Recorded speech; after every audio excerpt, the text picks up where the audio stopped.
Okay, hello everyone. So let's start the first class of week 2 at this camp. So my name is Zsolt.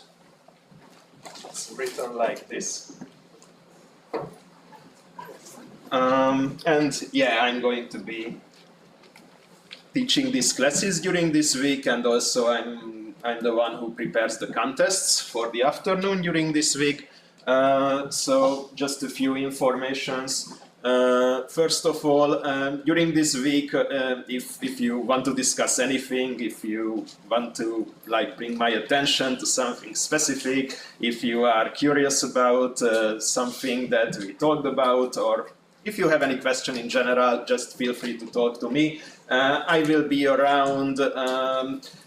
So, for example, after the classes, I usually have lunch, but after lunch, so during the contest and most likely after the contest for a little while, I will be here, either at the room where you take the contest or the room where the coffee break is. I think it's the room next to this auditorium. So I will try to be around as much as possible. So if you want to discuss something, I'm very happy to discuss it. Of course, I'm like similar to most people in the sense that there are topics which I like more and I know much more about them, and there are topics where I'm not that good at, but still, you know, years of experience usually gave me some knowledge about where to look. So even if you are interested about a topic where I cannot really help, I think I can point you to some place where you can find further information. So let's try to take the most out of this week as you can. These 1 or 2 week camps are, I think, very good opportunities to practice, and not just practice, but to learn some concepts that are very useful, not just for programming contests, but also in general. During these camps, we can discuss some problems that are also very unlikely to come up at a competition, but still they are connected to computation, connected to computational algorithms that are also used in competitive programming or are very interesting regarding some general concepts. So I think that's it. What I will try to do is today maybe some of you may get a bit bored, in the sense that I will try to introduce or start with the foundations of several topics, and later on over the next classes I will try to build upon these foundations and try to reach some difficult or at least interesting problems that I hope you will enjoy. The contests might go similarly. I'm really unsure about the difficulty I should use for the contests, so I really don't know if today's contest will be too easy or okay difficult. I don't expect today's contest to be super difficult, so I think it's a bit more on the easier side, but the next contests will definitely build upon the experiences that we gained today. Okay, so over the classes we will usually discuss the solution to some problems from the previous day's contest, and there will be some sections dedicated to theory, dedicated to introducing some specific algorithm or some idea that might be recurring in different problems, or you may find it useful. Okay, this is like a long introduction about what to come. So I guess we should start.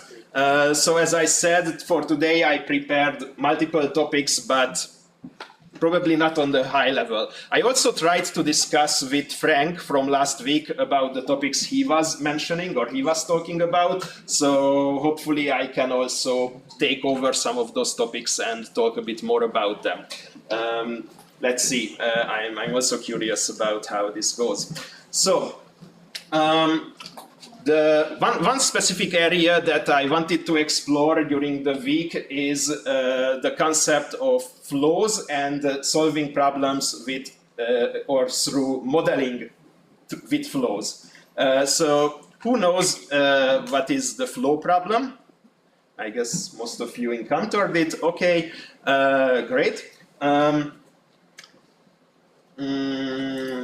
Okay, so that means I might skip some parts. That's great. Who are familiar with the proofs of the concepts used in most flow algorithms? Did you study the deeper concepts? Okay, not all of you. So many of you, this means that you have them in your library because you know that you might model a problem with it and just use the algorithm. Am I correct? I mean, I don't mean it in a degrading way because people do it, and I would also encourage you to do it if you don't understand something, but you can use it, or at this programming contest, you should definitely use it. So I'm not discouraging it. I'm just curious about the knowledge and the approach you use. Okay, so first let's talk a bit about the problem called maximal matching. First, let's stick to bipartite graphs.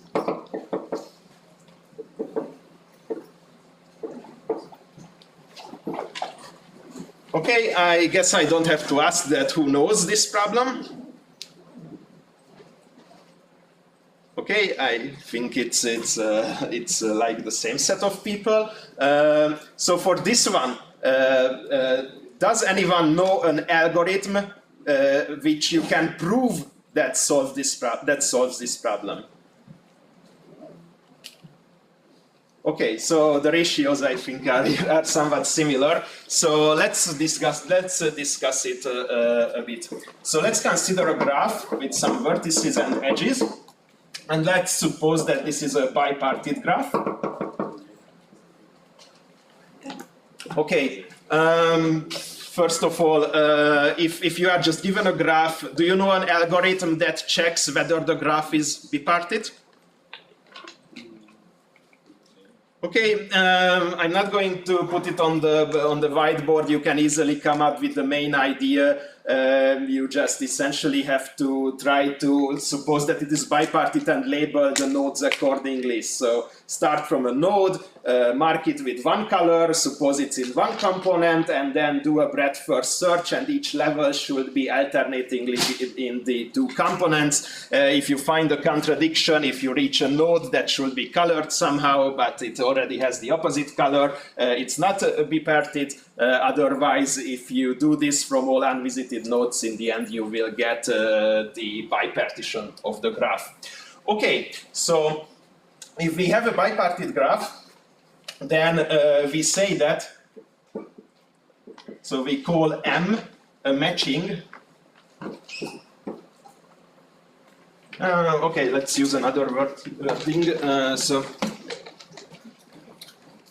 So we call a matching in the graph is a set of edges more a set of vertex disjoint edges.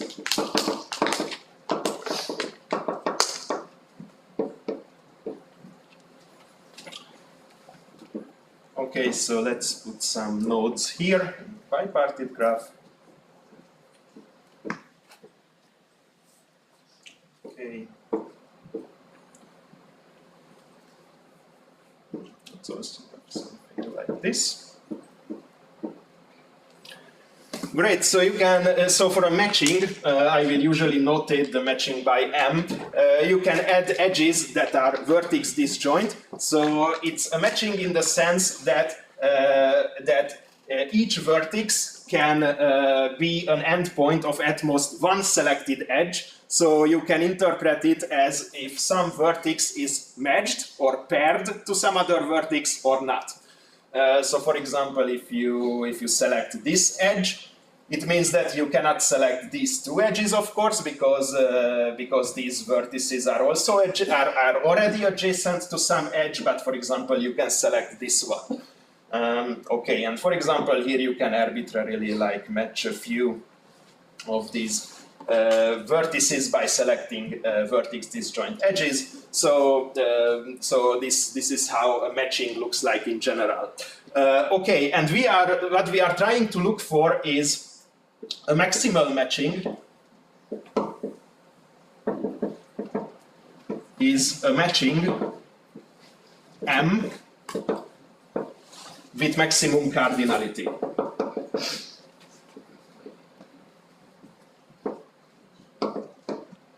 Maximum cardinality. Okay.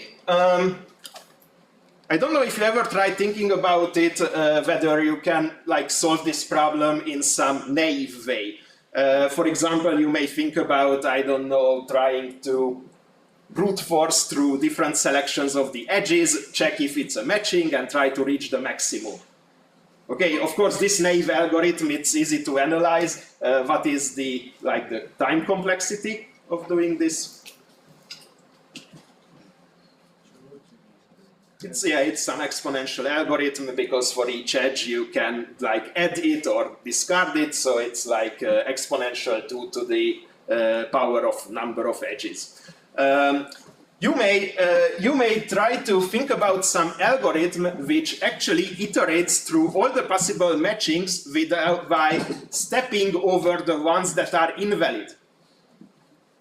And it's tricky because for that you might need to have an idea about how many matchings, not necessarily like how many matchings where it might be very suboptimal in the sense that it might lack a lot of possible edges that you can add. So what I'm trying to say, you might try to think about an algorithm that iterates over all the possible matchings and it skips the invalid ones. For that, you might need an idea about how many matchings can exist.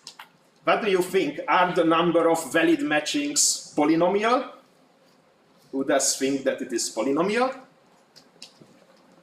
Okay, no, a few people. Okay, who can prove that it is not polynomial? Okay, how? You just like have two nodes with an edge, and then you have to disconnect nodes with another edge, and so on. And then all matchings are valid, and you have 2 to the number of edges. Mm-hmm. Okay, but why does it prove it's not polynomial? You have like 2 nodes with an edge connected on them, and then you have another 2 nodes with an edge. So you can pick any subset of the edges.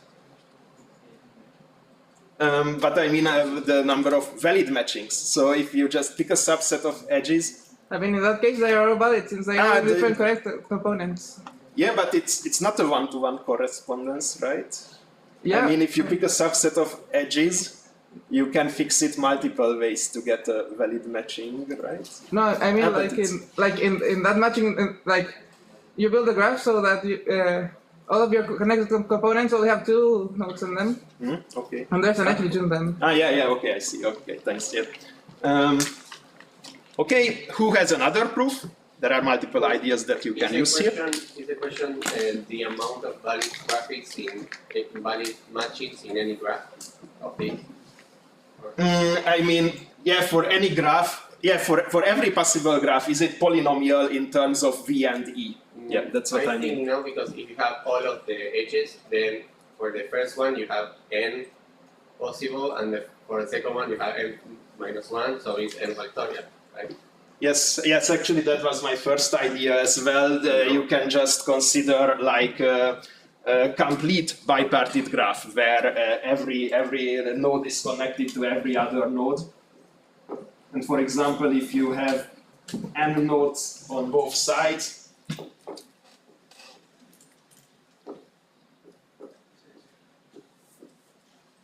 then what is the number of matchings in this graph? Valid matchings, yeah? 6. In this specific one, yes, but how do you calculate it for arbitrary n?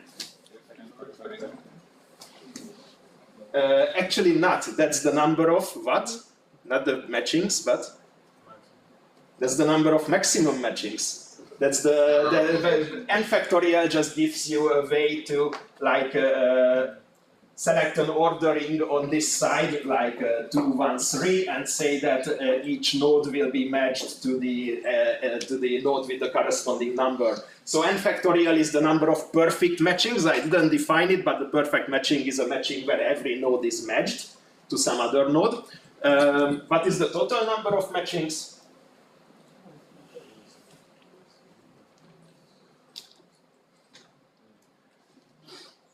Okay, it kind of uses the similar argument. You just have to notice that you have to select a subset of the nodes on this side. That can be done so with m matched nodes. We have that you can select m nodes from here. Let's n choose m. You can select m nodes from the other side independently. So you decided that m nodes from here will be matched with m nodes from here, right? And then you still need to create like a perfect matching between these two subsets, so you must multiply by n factorial. Okay, and of course you just sum this from m equals like 0 to n. Okay, so yeah, that's actually often a useful idea, because you might get confused that my question was like estimate the number of matchings for any possible graph in terms of V and E, and yeah, it's a relatively good idea to think about an example where there are a lot of matchings. For example, for example, this perfect bipartite graph, or complete bipartite graph. Sorry about that. Okay, great. So there is like no really naive way to come up with an algorithm that runs in polynomial time, so we need some additional idea when we try to solve this problem. And the very useful idea that also we can encounter when we study about flows in general is the idea of the so-called alternating paths. So the idea is that sometimes you might be able to just find an edge that you can add naively. Some edge where the two nodes are not used in the matching yet. So we could just add it. But there's a slightly better idea to improve the cardinality of a matching. And that idea is, can I use it here? Let's say that this was not matched yet. So, okay, just to discard the options of adding an edge naively. So if we have something like this, then another idea is not just to look for an edge that can be added directly, but instead try to start from an edge, try to start from a node which is unmatched, and then consider its neighbors as its candidate pair in a matching. For example, this one I can only try to match it to this node, right? But this node is already matched to something else. So that means if I want to do this match, I will actually need to remove this edge from the matching. I might consider it as an option for now, but I'm not removing it yet. And then after that, if I would remove this edge from the matching, this would be once again an unmatched node. So this node can be paired to something. So I can try to look at its neighbors that are yet unmatched. And for example, I can find this neighbor on the other side. Okay, now I can continue with this, and sometimes I may end up at a node which is unmatched yet. So that means I found a path starting from an unmatched node. Then I went through nodes in a pattern that looks like first I traversed an edge which is not in the matching, then I traversed an edge which was in the matching up until this point, and then I traversed an edge which is not in the matching. You can see the pattern. If you end this algorithm at a node which is not part of the matching, then the first edge is not part of the matching and the last edge is not part of the matching yet, right? And so we will call this an augmenting path.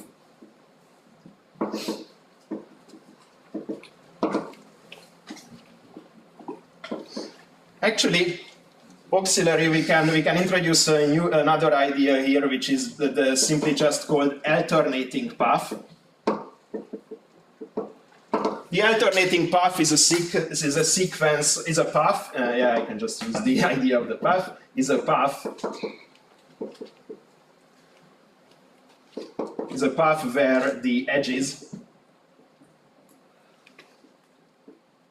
alternatingly part or not part of the matching. Alternatingly part or not part of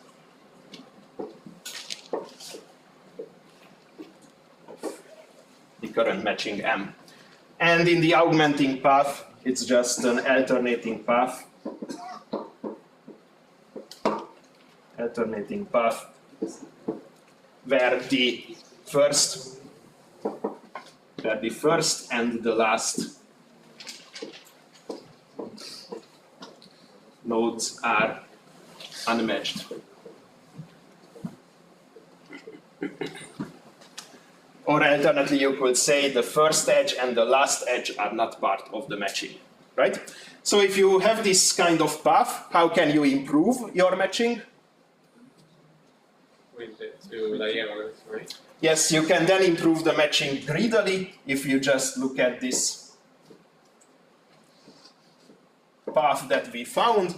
You can try to reverse the roles of the edges, make the ones in the augmenting path that are not part of the matching part of the matching from now on, and remove every edge that was part of the matching up until now, and they would be removed from the matching. So the new matching would be having this and this, but we remove this one, right? So this way, yes? What are the definitions again for alternating path and augmenting path? So an alternating path, yes? Is when you go and a matched edge and an unmatched edge. Yes, in the alternating path, it just makes it easier to talk about things. So an alternating path is just a path where you alternatingly traverse an edge that is part of the matching and an edge that is not part of the matching. So for example, if you start from here and you go like this is an alternating path because it contains alternatingly edges that are part and not part of the matching. But an augmenting path has the extra condition that that it is an alternating path where the first edge and the last edge are not part of the matching. Okay. Yeah.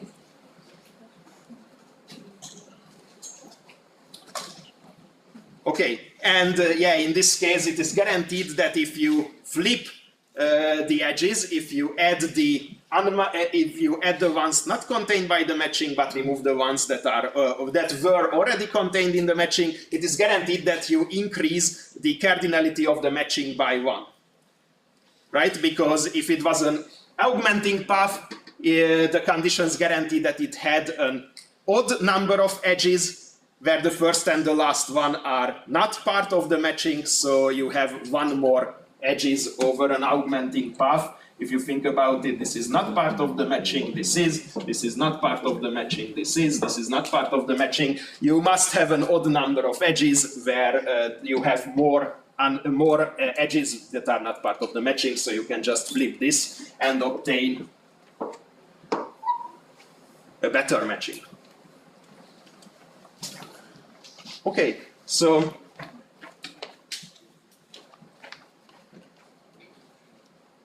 this is, of course, a very simple, greedy idea to increase the cardinality of an existing matching by 1. So this greedily improves the cardinality of M by 1. Okay.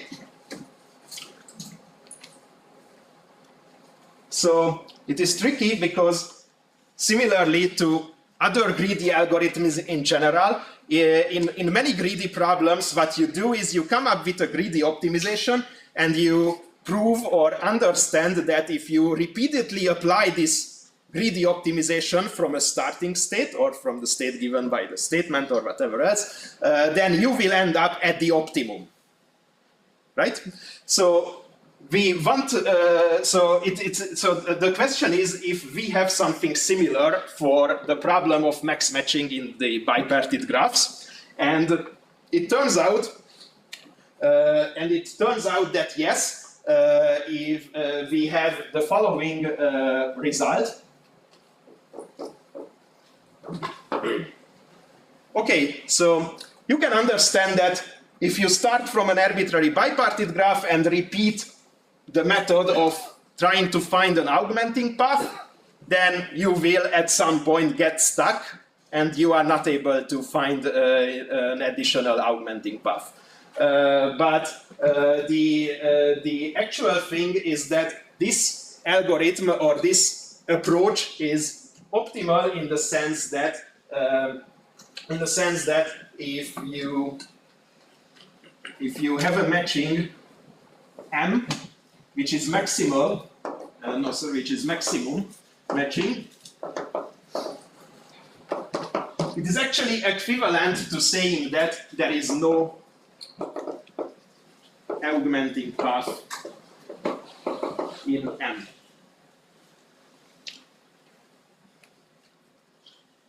Okay, and we state it as an equivalence, but of course one direction is trivial. Which direction is trivial? This one? First one. But if you find both of them trivial, that's actually very good. but this direction is trivial. If we have a maximum matching, there must not exist an augmenting path, otherwise you just improve the matching by one. So exists augmenting path. Improve n by 1, and that is a contradiction. So the reverse direction or the converse direction is actually interesting. That if you somehow end up with a graph that has no augmenting paths at all, then we claim that it is actually a maximal matching. Okay, and this was proved by several people over the history of the topic. In Hungary, for example, we call this Koenig's theorem, which might be confusing because if you know the problem of min vertex cover, have you heard about that problem? Yes, so there we usually refer to Koenig's theorem, but that's a different theorem by the same guy. So otherwise, they also call it Petersen's lemma or Burgess lemma. I don't know how to pronounce his name. I'm sorry about that. Yeah. Okay, who knows the proof of this implication? Okay, a few of you. Excellent. How to prove this? Well, one way to prove it is, of course, using a similar proof by contradiction. So suppose that there exists some other matching M prime, which is maximal, or maximum, which is maximum matching, and the cardinality of M prime is greater than the cardinality of M. Okay, that's the contradiction, that's the statement we want to use if we are looking for a contradiction. Suppose that there exists a matching suppose that this is not a maximum matching, so there exists one with greater cardinality. Okay, so the problem what makes the proof difficult is somehow we have to realize that the edges in M prime, if it would exist, might be completely different from the edges included in M. So it makes it difficult to prove it. If the edges were somehow common, it would be much more easy. So the idea, which is not so easy to come by, is the following. Let's just consider specific edges from the graph. Let's erase every edge that is either not contained by any of the two matchings or is contained by both of them. Contained by both or contained by none.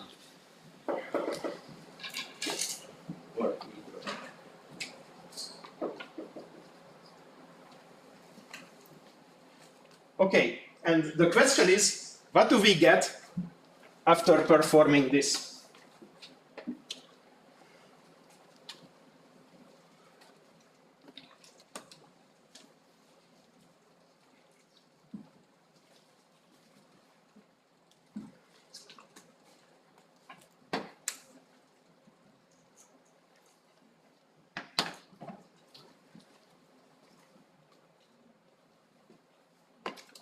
Okay, so we have to realize that if we do this,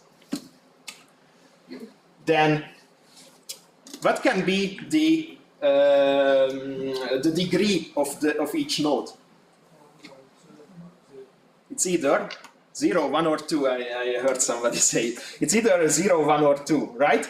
Because now, if we only keep those edges that are part of exactly one of the two matchings, then what is going on? Then each node is adjacent to either 0 other nodes or 1 other node if it is matched in one of the two matchings but not matched in the other matching, or the degree can be 2 if it is matched by one of the matchings, matched by the other matching as well, and he is matched to two different nodes by these two matchings, right?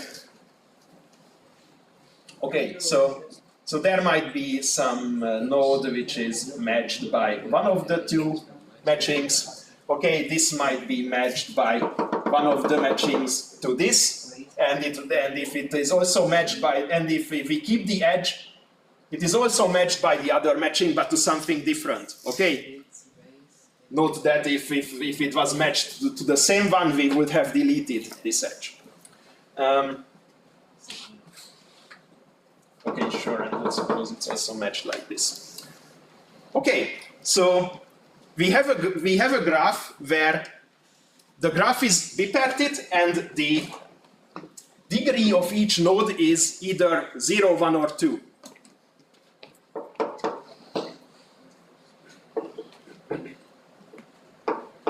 Degree of each node after the separation is either 0, 1, or 2. I'm sorry. Yes? I'm going back a little bit. What do you mean when you say that it is every edge contained by neither? Neither of the two. So here we essentially now have two matchings to deal with. Yes. M and M prime, which is a maximum matching. And Okay, contained by it's both different matchings. by M and contained But I by was more. thinking about nodes and I wasn't understanding, but yes, this is. Yeah. So of M and M prime, that's what I meant. Yeah, okay, I see. Excuse me, do you have Yes. another pen that you could use? Sorry? Do you have another pen that you could use? please? It's, yeah, sure. Thank you.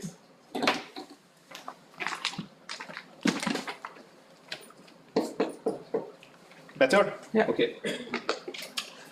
So if you have a graph like this, then you can also easily analyze the kinds of components you are getting.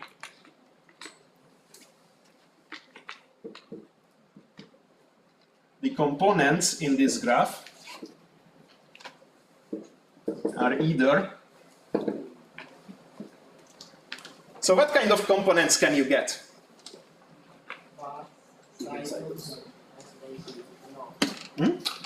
Yes, you can get like components that doesn't contain any edges. You can get like single nodes, which doesn't really interest us. Okay, it might mean that it was matched by both of them, or it was not having. So it doesn't really bother us. Okay, we can have paths that start from somewhere and end at somewhere. So going from a node with degree 1, ending at a node with degree 1.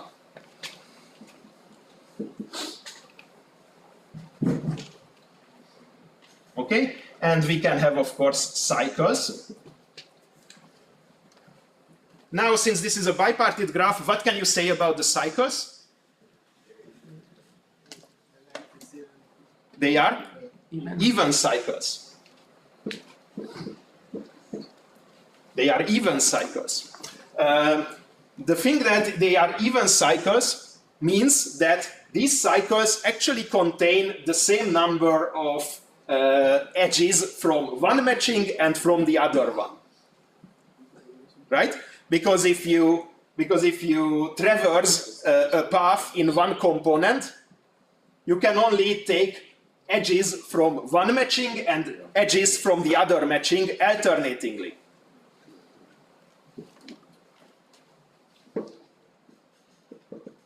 So they contain alternating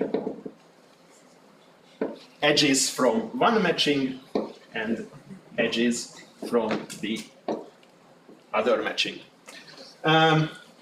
So since they are even, it means that the number of this type and the number of this type of edges is the same. So it's also a kind of component that is not really interesting to us at this point. We cannot really use this to find a contradiction. On the other hand, for the paths, we immediately know that they go from node with degree 1 to and end at another node with degree 1.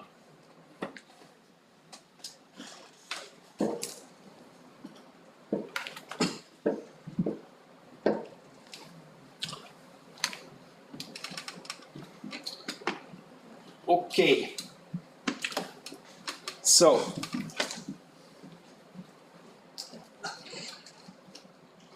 now we have to use the only thing we haven't used yet, this one, the number of edges in this supposedly existing M prime matching should be greater than the number of edges in M.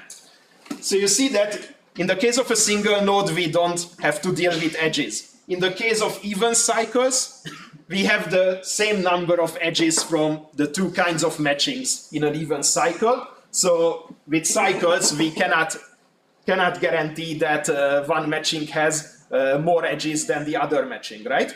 The only way to guarantee that M prime has a greater number of edges than M is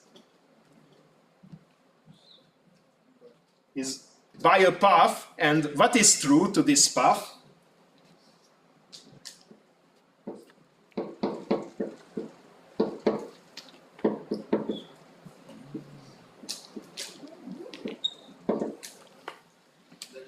Augmenting edges in this path, right? Yes, that's the end of the proof. First, you can just observe that there must be a path which has a greater number of edges from M prime than from M. There is a path having more edges from M prime than from M. Okay, combine this with the property that over paths and cycles, the types of the edges are alternating. So it means that it looks something like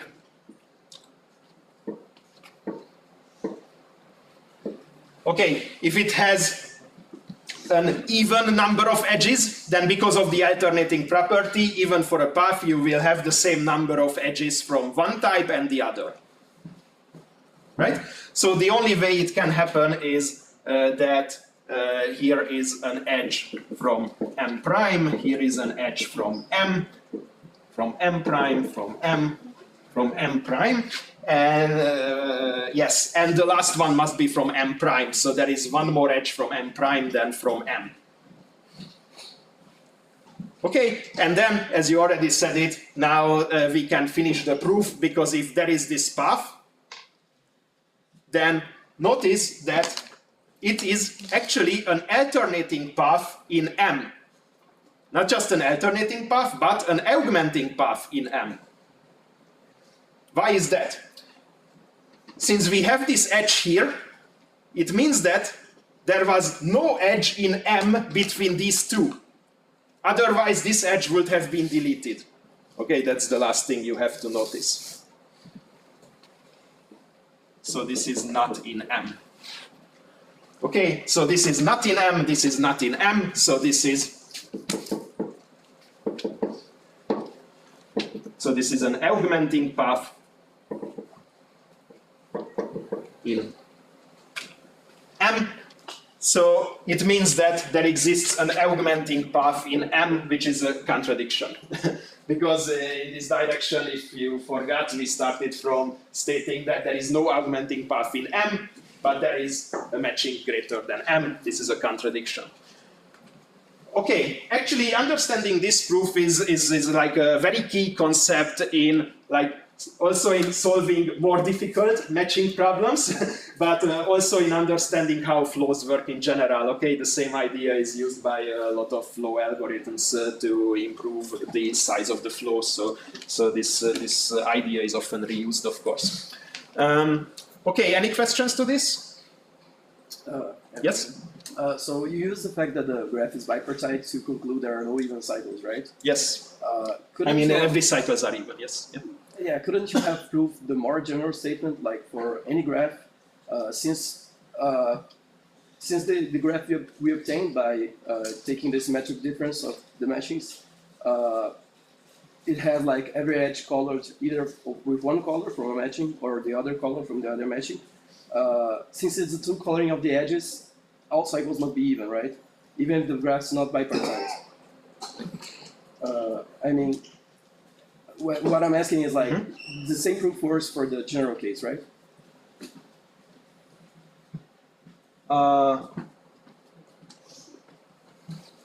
Actually, for the general case, okay, for the general case, this same greedy idea in this form doesn't work.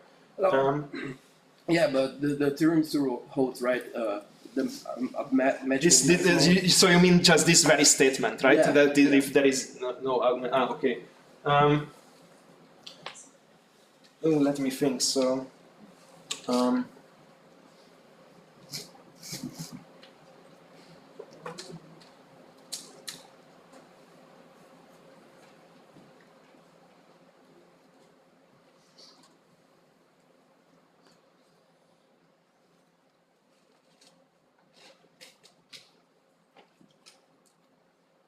Okay, it might work, but I'm not sure.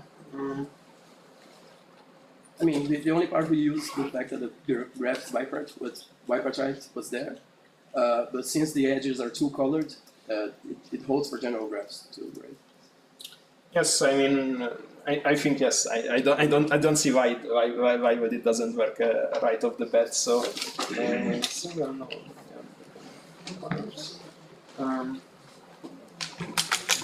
yeah, I think yes. Okay. Sorry, but if graph is not bipartite, why does all cycles have even length? I think that's a part. I mean, by the same construction, you cannot have a cycle with odd length because you know each node is matched to at most one other node in both of the matchings. So the only way you can traverse edges is to do it with alternating colors or with alternating containments. Yeah. So yeah. Okay.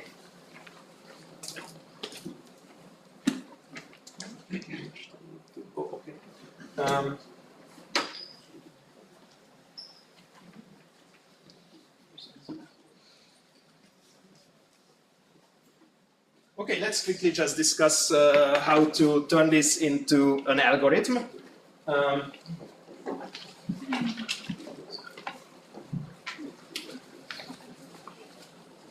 Okay, so if you just think about that, you currently have a matching and you want to find an augmenting path. How would you do that? It starts from whatever matching, and then start to try to optimize it by finding output from past grid. DFS. Yes, that's what I was looking for. So you can easily understand that starting from a given unmatched node,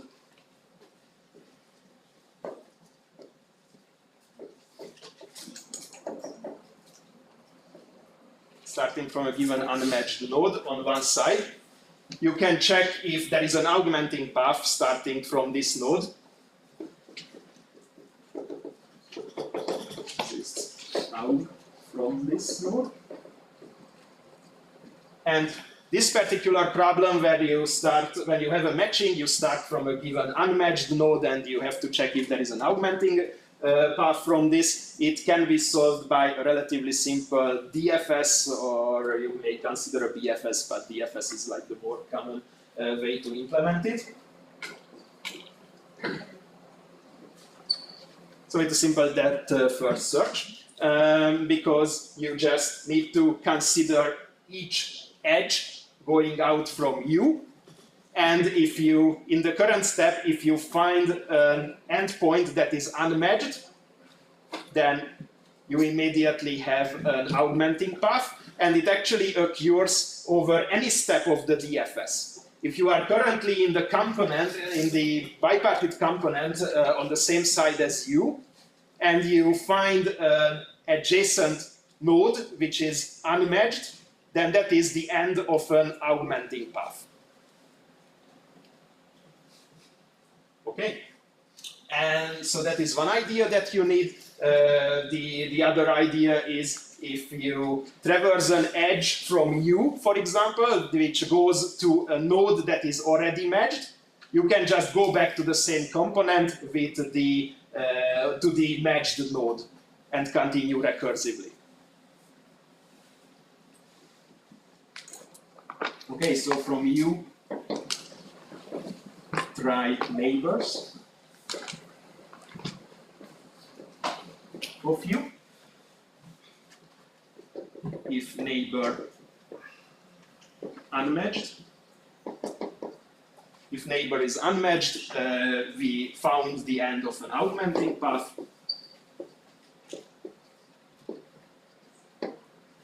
If matched,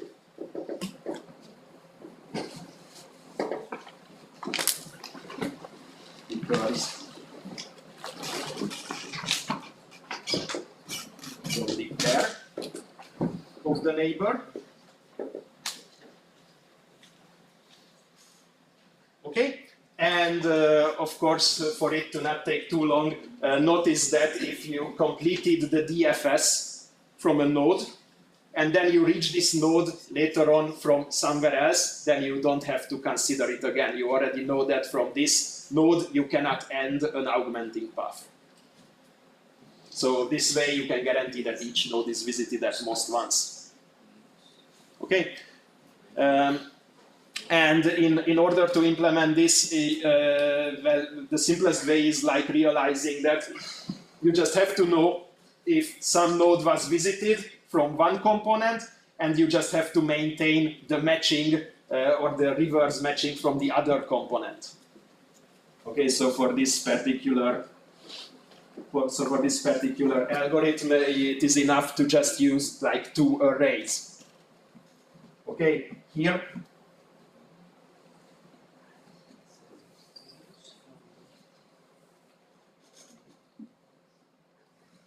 it is enough for these nodes. For example, if this is U, here it is enough to maintain visited as an array of bools.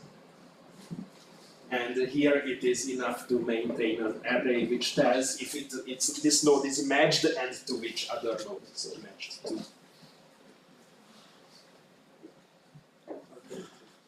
Array, right?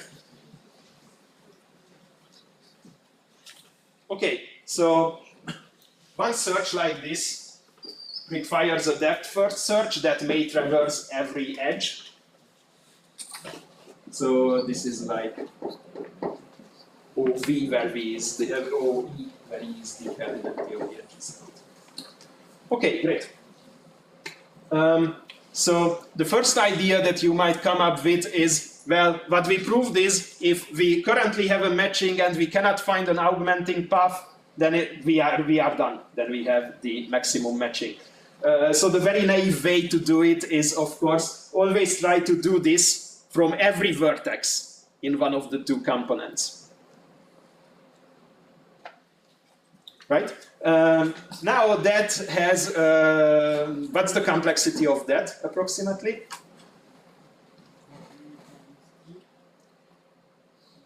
I mean, just think about some upper bound, because of course you know that initially you immediately find matches and so on. So of course it's amortized by a lot, but an upper bound like an upper bound here would give like something like, I don't know, it's like for each vertex. If you check for each vertex in every iteration, then you can find like one match in V times E, and you do it for every match you find. That would be like V squared times E. The cardinality is multiplied. So that would be a very naive estimation if you just implement it as right off the bat. Yeah. What does it say? Says if matched, we use. If matched, then recurs. Yeah, okay, I think I didn't type the C, sorry. Just recurs from the node where it is matched to. Okay, perfect. Thank you.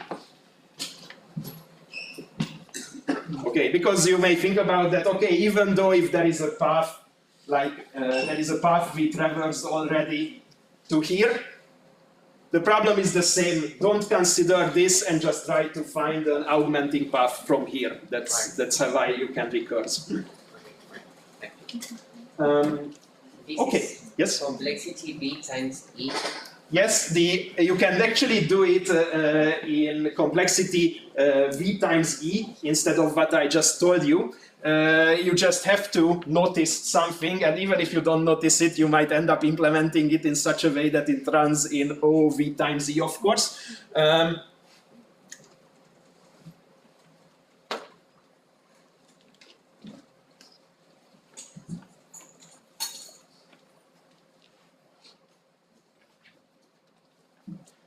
And the reason and the practical way that guarantees you to get the complexity of O V times E is the following. Okay, for the sake of proof, you can just say we start from a graph without any matchings added. So we start from an empty matching.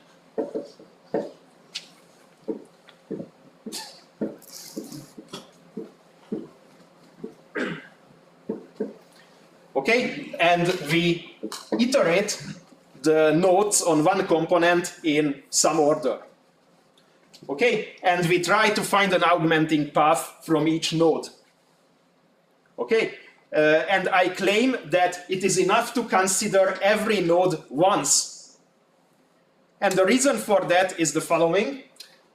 You start from this. You might end up matching this to something, right?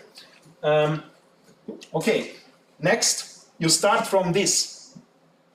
Even if you find an augmenting path that contains this node, so for example, even if you find this augmenting path by accident, then after improving the matching,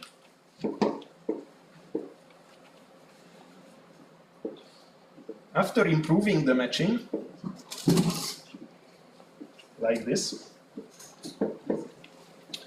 the same node stays matched, right? Just instead of matching it to this neighbor, now it gets matched to another neighbor. Okay, that's the core observation. So we iterate nodes 1 to n. And the observation is if U becomes matched in some step, it will stay matched forever if we perform this greedy algorithm.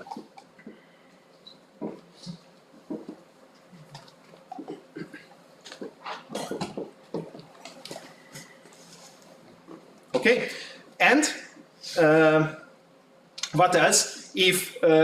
Actually, you can also reason, or you can also argue that if a node is not getting matched, so if for some node you cannot find an augmenting path, then it will never become matched later on. The reason for that is simple. If it would get matched later on, you would have found the same way to match it in the converse direction. not. Won't get matched. So it is enough to consider each vertex, each node once. Okay, so you run the OV algorithm at most 3 times, and that's it. And you need to recurse every time you visit a neighbor. Can't you save some preprocessed result just so you don't have to solve the entire path? So when you consider a new vertex, then you should start from a clean slate. You should consider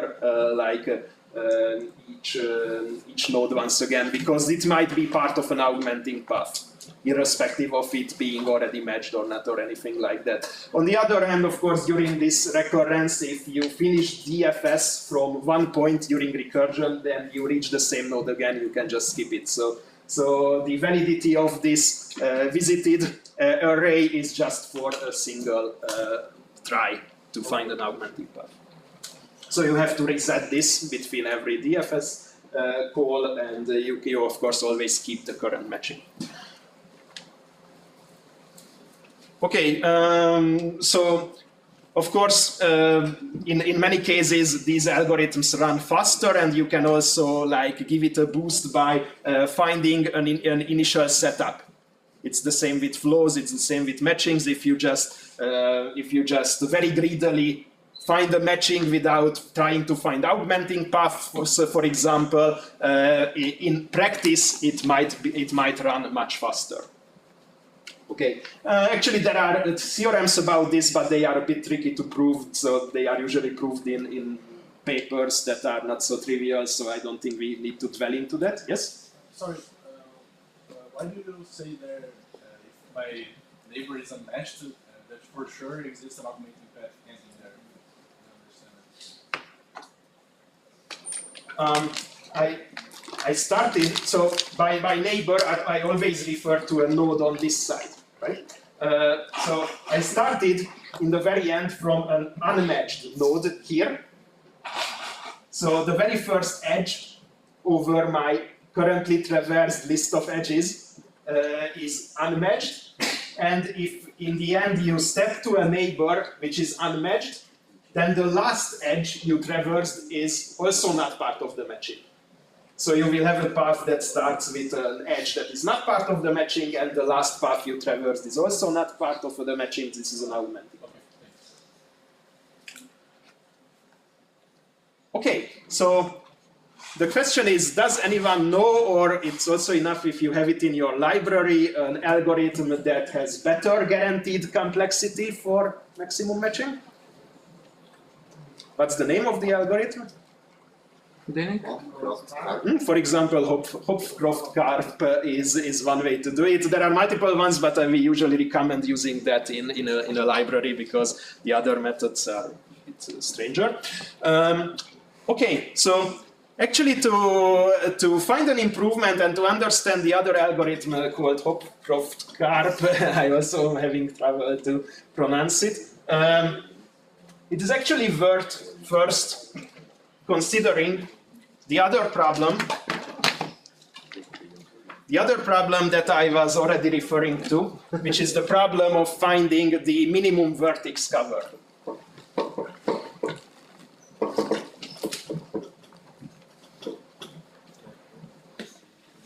Okay, can anyone tell me what this problem is? Yes? It's picking vertices such that all edges are covered by a request vertex. Yes, exactly. So the problem with min vertex cover, find minimum cardinality set of vertices or nodes in a bipartite graph. Let's just stick to, of course, to the bipartite case for now, such that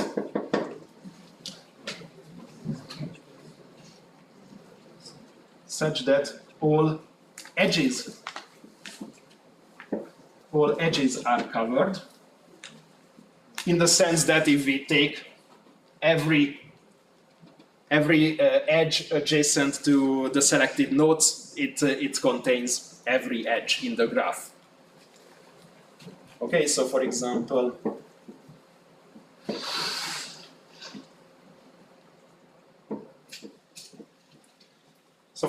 for a path like this, let's say if you select these two nodes, then obviously they cover every edge. Okay, so this and this has a selected adjacent vertex, and this also have selected adjacent vertex. Okay, that's the problem itself, and it is actually closely related to the problem of finding the maximal matching. They sometimes say the two problems are dual to each other. Does anyone know what's the connection between them? Yes? Because if you have maximum matching, then you can just cover those vertices, and you will cover the maximum number of vertices, like from the other component, well, the other bipartite part, and then you just cover the unmatched, whatever unmatched by itself, because it's already not part of the maximum matching. So that's a way to construct one and the other. I think it's roughly correct. I mean, if I understood correctly how you are taking the notes. So the result itself sounds like deceivingly simple. So the result here, and this is what is usually called Koenig's theorem, is that the cardinality of the min vertex cover and the maximum matching is the same.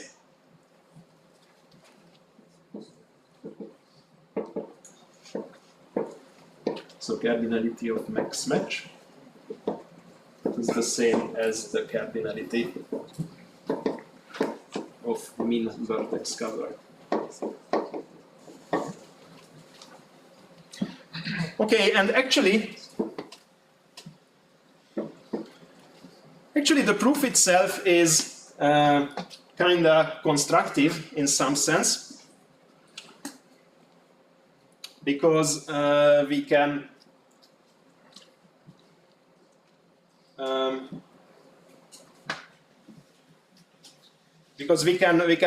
think about it in two ways. One way is relatively easy. If you think about it, the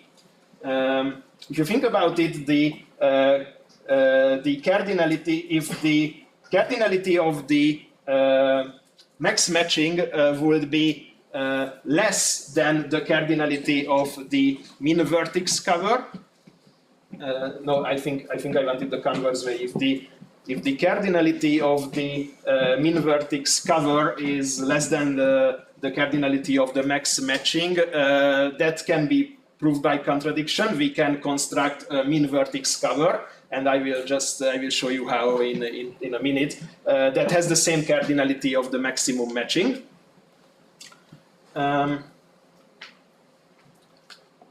And the converse way so is the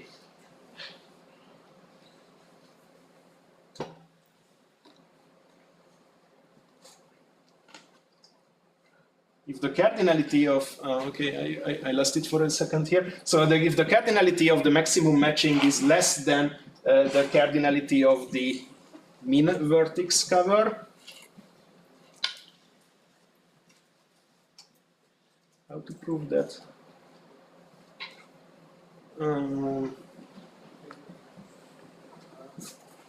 Okay, let's start easy because I'm currently not sure. So the idea that we can use is first consider a maximum matching.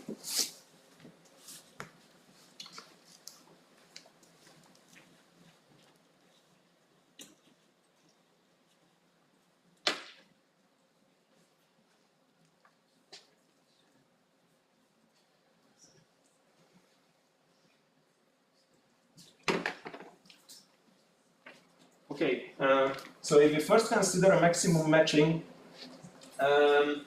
then I actually draw a nice example, so I might just take that here.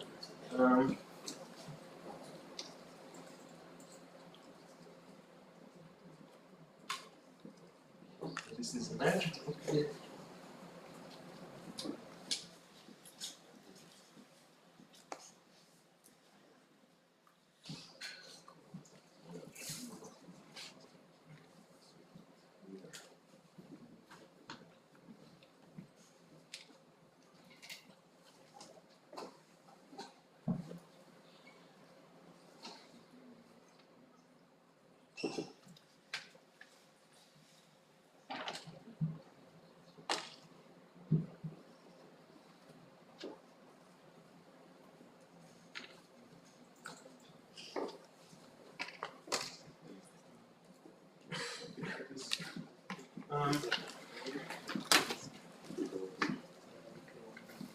Okay, so the common mistake here is sometimes you might think that if you have like a maximal matching, you can just like take one side of the matching and that's the that's like a vertex cover. That's actually not true. This is, for example, this is like a counter example. You can see that if there is an unmatched node on one component, and there is at least one unmatched node in the other component, it is not enough to just take the vertices from the matching arbitrarily or from one side or whatever. Okay, so the problem here is that you need to guarantee that nodes that are unmatched are also covered by a vertex in the vertex cover, right? And for that, what you can do is you can consider the two components, and in both components, so in the upper component, take all unmatched nodes. Take all unmatched nodes. This case, it's only this node. Yeah, and then we do like a breadth-first search traversal, where we, from the unmatched nodes, similarly to how you look for alternating paths, but now imagine it from a breadth-first search perspective. So from these unmatched nodes, you take every edge which is unmatched leading to something, and from those nodes, if they are matched, then go back to this component through the matching. And then repeat it, right? So you get something like you start from there, that's on like the first level, it has an unmatched neighbor. If it is matched, then you go back to the first component through the matching. Now if this has, let's just add one more edge, if this has edges that are not part of the matching, then go through those edges to get to the next one, then if those are matched, goes through that, and so on. So you get a breadth-first search like this. Okay. So here, if you do this from each of these nodes, then you can see that the first level here contains an unmatched edge. And also here, what I drew is essentially wrong. Why? Because if this would happen, then this would be an augmenting path. So on the first level, we have unmatched edges, or edges not part of the matching. And on the last level, we have edges that are part of the matching. Right? And also, it means that on these even levels, every node is part of the matching. So we can just take these, the nodes in the other component that are part of the matching, you might say, and we covered every edge. Every edge which starts from the first component and is not part of the matching. I mean, starts from a node in the first component that is unmatched. All of those edges are covered now. Okay?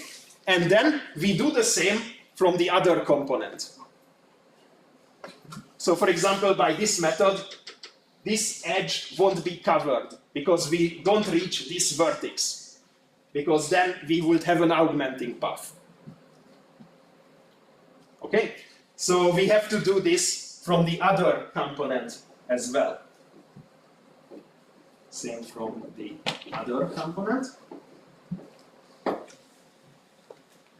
Okay, select every node which is unmatched and then do the same breadth first search. Okay, first go to nodes that are reachable by edges not part of the matching, and then go back through the matching.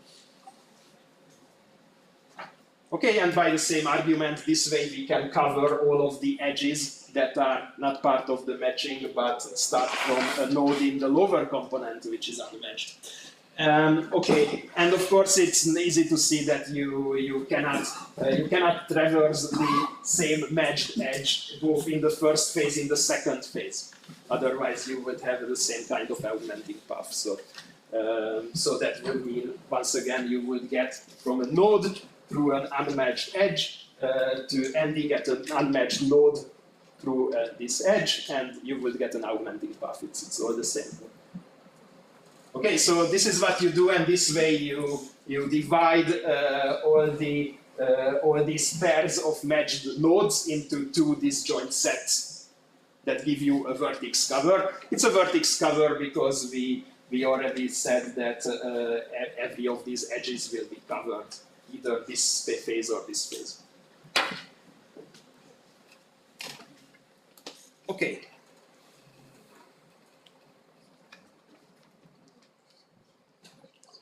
Time, okay.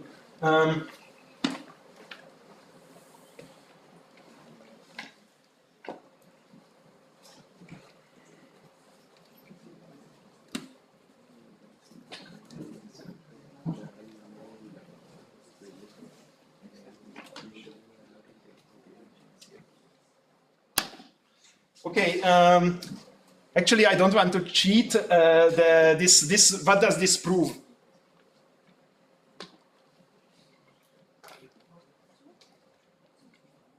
We just proved that if you have a maximum matching, you can find a minimum vertex cover with the same cardinality. So what relation does it give us between the two cardinalities? One of them is less or equal than the other. Yes, which one is greater, which one is lesser?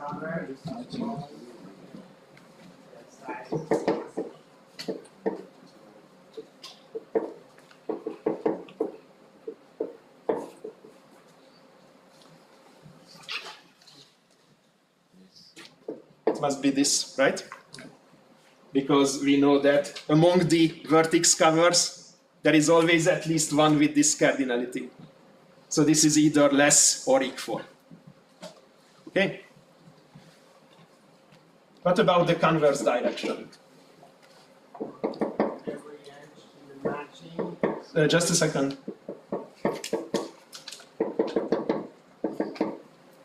Okay, yes? For every edge in the matching, we need at least one vertex to cover, and since the edges are joined, every vertex cover will have size at least that of the matching. Sorry, I didn't get that, but part of the reason is that I didn't hear the end. That all the edges in the maximum matching are disjoint, and this means that a vertex cover should have at least one vertex in each. Yeah, excellent. Okay, sorry, I really just didn't hear, so sorry for making you repeat. So yes, that's it. If you think about it, if you have a maximal matching, then neither of these edges share the same endpoint.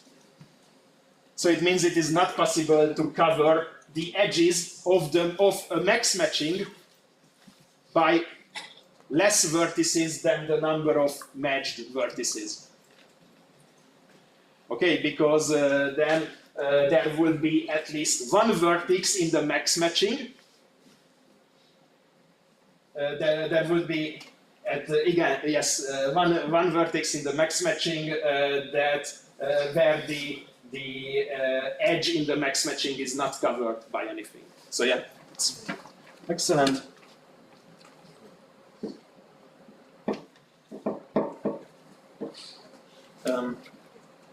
So just say that to cover the nodes in max matching. You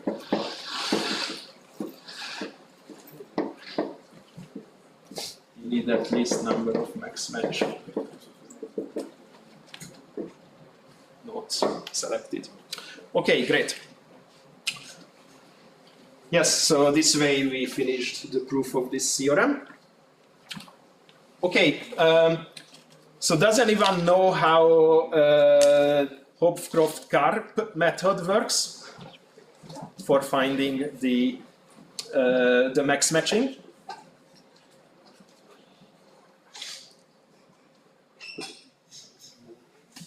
Okay, I will decide if I want to expand upon this after the break, because we are going to have a break in a few minutes.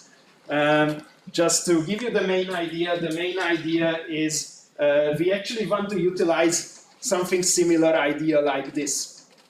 So what we would like to do is we want to add multiple matchings to improve the current matching through finding augmenting paths, but we are aiming to find augmenting paths such that we get augmenting paths with minimal length and select as much of them as possible. That will be the greedy optimization that Hopcroft-Karp uses. And the algorithm itself does something very similar, because to do what I just said, you actually need to select the unmatched nodes and do something like this.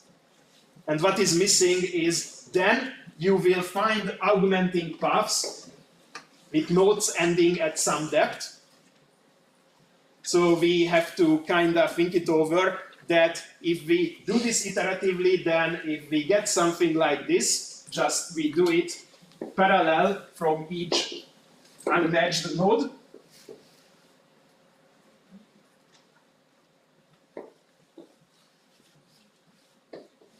Then we just have to consider or have to prove that after that, if we select like greedily augmenting paths in each of these trees, then there is an invariant condition that after that we cannot have augmenting paths with the same length anymore. So if we do this iteratively, select the unmatched edges, okay, with breadth first search, create a tree structure like this, but immediately stop once you, of course, reach a node which here is unmatched. Then, if you want, you can think about it during the break. That's why I'm explaining in the first place. Then, for example, in the first step, all of these searches terminate after just one step because the matching is empty. And then after you select some augmenting paths in some greedy way, then in the next iteration, the search terminates one step later. So the length of the augmenting paths increases by 1. And then you can repeat the same. That's the core idea of the algorithm. Yeah, to get the complexity analysis, you kind of need to think over that during the since the length of the augmenting paths increase by 1, then the algorithm actually terminates at most after at most 2 times square root of v iterations. And you just have to think over what happens after the first square root of v iterations. In the first square root of the v iterations, the running time is the same as running the original algorithm, is O square root of v times the cardinality of e. And after that, since the lengths of these paths increase by 1, then after that you can immediately see that you cannot do more than square root of v additional steps until you ran out from the possible number of edges that you can consider to add. That's the core idea. I hope this very brief explanation makes sense. You can think about how it works during the break, and we might talk about it a little bit after the break, and then we will go on with another topic. Okay, thank you. Let's have a break.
Okay. Yeah. Yes.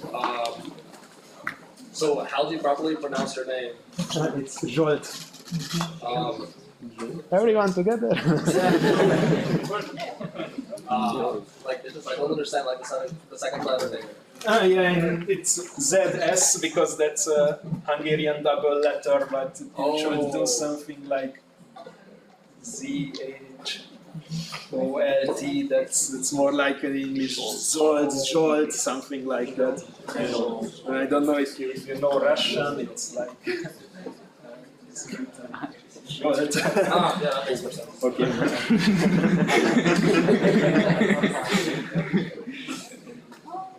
Yeah, I mean it's actually not a Slavic name, but the Russian like writing it's also obvious.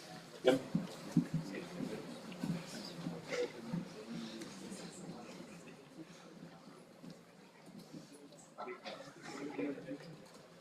Okay, most people are back, so we will start with the second part.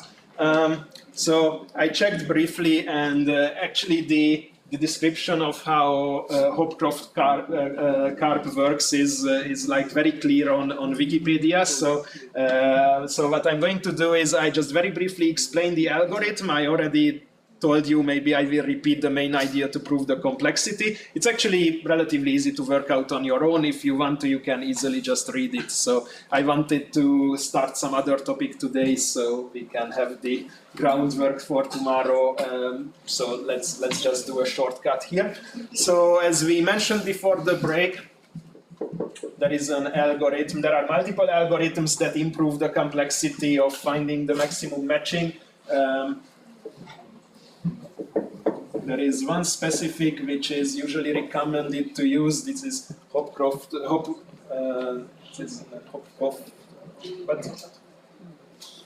What was the name of the guy? Oh my bad, my mind is leaking. It's Hopcroft. Yeah, okay, I was correct. Sorry. So what we do is we want to use a similar idea that we used to create a vertex cover from the maximal matching. We want to use the same algorithmic idea. So what this method does, it starts from the empty matching.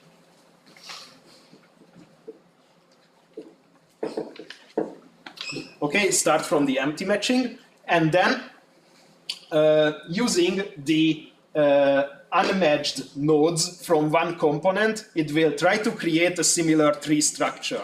Okay, select unmatched nodes and then do a breadth first search, similar to what we explained. Traverse edges that are not part of the matching, then traverse the edge that is part of the matching if it exists, and then repeat.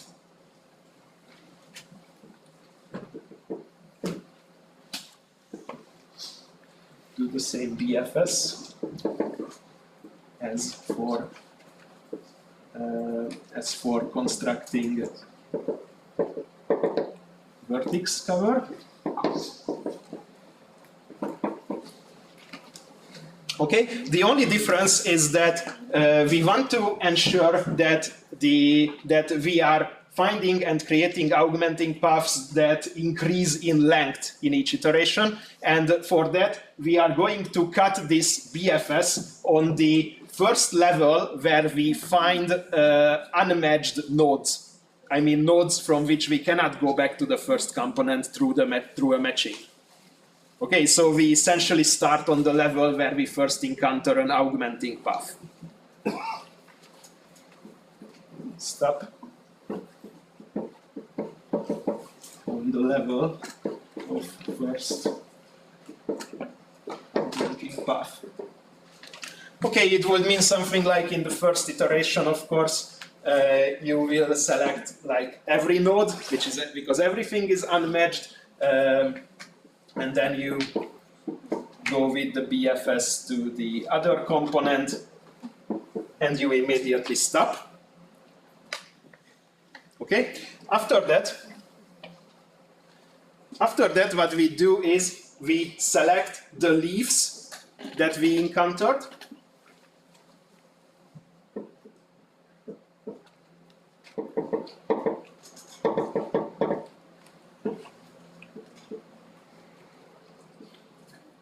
on this traversal.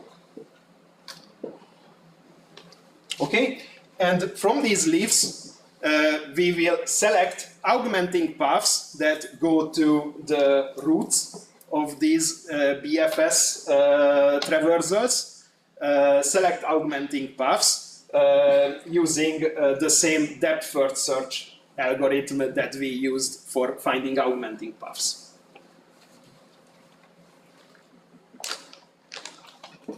Okay, do augmenting search, augmenting path search from leaves. Okay, yes, but with the modification that now if something was visited already in this depth first search, during these depth first searches, we won't revisit the same node again. So Because you this, go, yep. You go like back and forth, right? You go. I mean, this is the first step. Okay, yeah. So if you had some matched nodes, and so these are the ones that are not yet matched in one component. You go there. If there were some matched nodes there, then you just traverse those matchings. But for this algorithm, if there is, you only do this if you can do this from every node on the current level, because I'm saying that we will stop this algorithm the first time we find an augmenting path, that is, we reach some node from which there is no matched edge. Okay, and there might be some here, and sometimes we might get stuck. There might be, of course, multiple ones. We might reach the same node from multiple ways. What I mean is, once you stop, you start again, starting from the leaf and going up. Or did I get it wrong? No. So this was the first phase, and then we know that there are augmenting paths exist that end at these leaves. Yes. Okay, we want to find augmenting paths, but finding the maximum amount of them is like difficult. I don't think there's a linear algorithm for that. But what we are going to do is we somehow maximize the number of augmenting paths we use here to create a better matching. Okay, and for that, what we will do is run the same DFS augmenting path search initiated from the leaves.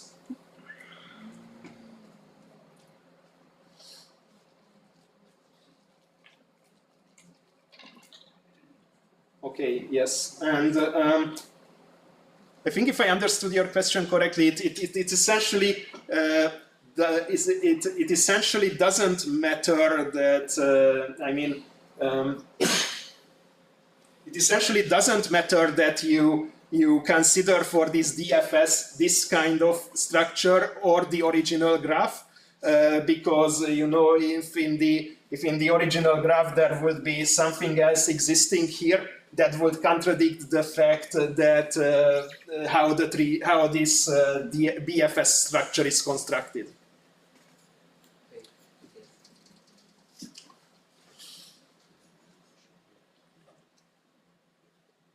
Okay, so we do augmenting path search from these leaves, and when we can here, when doing this, we can the thing here is we won't reset the array of visited nodes. So because we know that if we visit some node when doing the DFS like this, then if we visited some node, we already either got stuck or found an augmenting path through that. So we don't have to do it again. So the trick here is we don't reset the array for which one is visited, we just do the depth first searches for all of these. Keeping the visited states.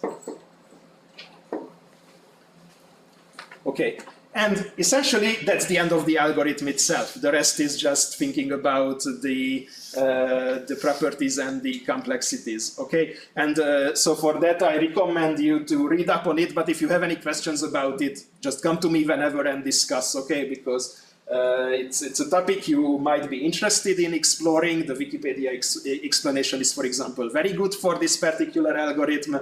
You might want to just skip it and recognize that it works. So the thing is that this algorithm has the complexity of square root of v times e. Okay, and the thing that you need to prove here is that the number of iterations, this DFS search part might take at most the number of edges in complexity, might be at most O number of edges. Irrespective of which step it is, but the number of steps, the number of times you have to construct this BFS thing is at most the square root of V, and you can just basically say that let's just do the first square root of V iterations. That doesn't ruin the complexity. You just have to recognize that by doing it this way, the lengths of these augmenting paths must increase after each restart. That might be a bit more tricky, but it's actually not that difficult to prove. And then you just have to realize that after doing square root of v such iterations, the rest of the number of remaining iterations must be bounded by the square root of v. That's the outline. It's actually easy to do each of these steps individually, but now I want to move on a bit because there is one topic for tomorrow which is a bit difficult, and I just want to make sure that you know the very basics. So the other topic which I wanted to briefly explore today. Yes, so I just want to make sure first that does anyone familiar with how matrix multiplication works? Is there someone who doesn't understand, doesn't know matrix multiplication? Okay, there was at least, I think, one hand. Okay, I don't want to go into it deeper, very deep. The main idea and the thing that I'm going to just very briefly talk about are the area of linear transformations. But I will keep it very short because most of you are familiar with it, and it's not a too difficult topic. So the main idea behind linear transformations is that there are many cases, many problems where we have some vector of values, like a0, a1, and so on, an. And it is transformed to some other vector with a very specific kind of transformation. The transformation where each of these bi's is a so-called linear combination of the ai's. So each entry in this vector A might be multiplied by a fixed number, a fixed constant, and these products will be added together to produce one of the entries in B, right? So Bi is constructed such that we have some fixed constants like mi1 times, or mi0 times a0. We multiply by a fixed constant mi1, the entry a1, and so on, and we do this until the end. So by min, we multiply an. We get these products, we add them. That is what we essentially call a linear transformation on these finite vectors, right? And actually, to have a compact representation, an easy to understand representation of this, we can introduce matrices. Okay, can you follow me so far? Okay, great. So we can represent this transformation in the form of so-called matrix vector multiplication, where what you do is essentially say that this vector A will be multiplied by a matrix such that we obtain these entries in B. Okay, and how we will interpret it is that each row will contain these constants by which we need to multiply the entries of A. So for example, the first row would contain the coefficients, these numbers used to calculate B0. So the first row would contain the coefficients corresponding to B0, so M00, yeah, M01, and so on, M0M. And we do the same. So for the ith entry, we have Mi0, Mi1, and so on, Min, and so on. Okay. Yes. So and it's important to understand how you interpret it. You multiply this column vector, this vector, by a row of the matrix to get the result for the corresponding entry in B. Okay. Of course, this is a relatively abstract mathematical concept, but there are a lot of transformations you encounter in computing that boil down to have a representation like this. And what I will try to show you mostly tomorrow is that in many cases, having this understanding this matrix form can lead you to find a very efficient and very clever algorithm to perform some tasks which are difficult. Okay, so just a few examples. The most common example, I guess, that everyone knows is if you consider linear recurrence like the Fibonacci sequence.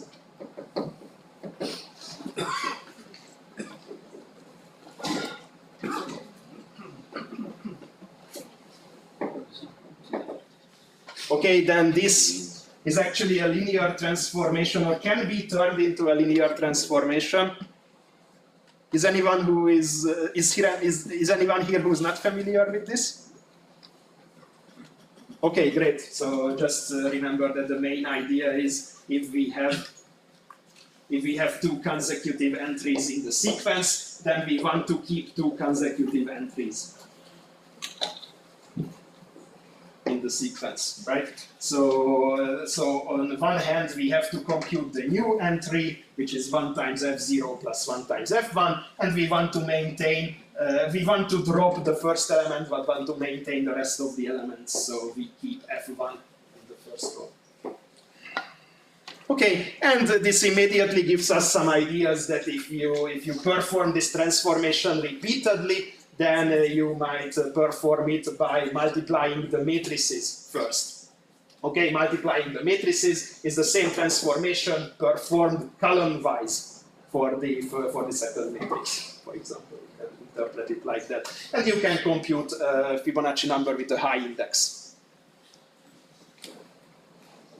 So if you want to do something like fn plus 1, then you just have to take this F matrix, and you see this transformation shifts the index by 1. If you perform it n times, the index will be shifted n times. So this is what you are looking for, and for example, for this matrix exponentiation, same as other numeric binary exponentiations, you can use the fast exponentiation algorithm. Okay, so of course, if you have a recurrence that has where the next element depends on more than 2 previous elements, then what happens?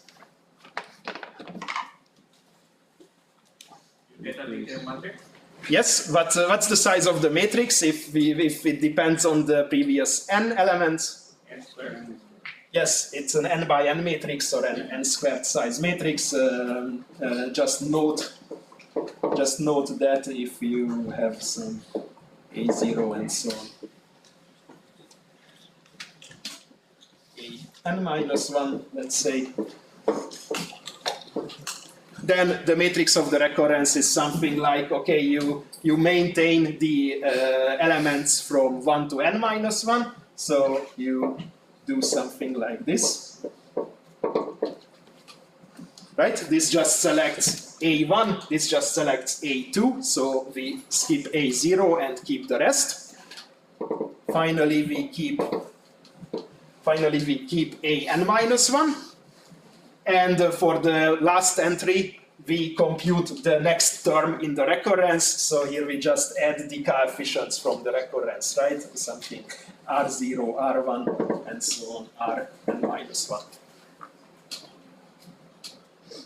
Okay, so this is A0 and so on, an minus 1, and the last entry will be the desired an, which is then indeed given by the linear recurrence R0 times A0 plus and so on R0 Rn minus 1 times an minus 1. Okay.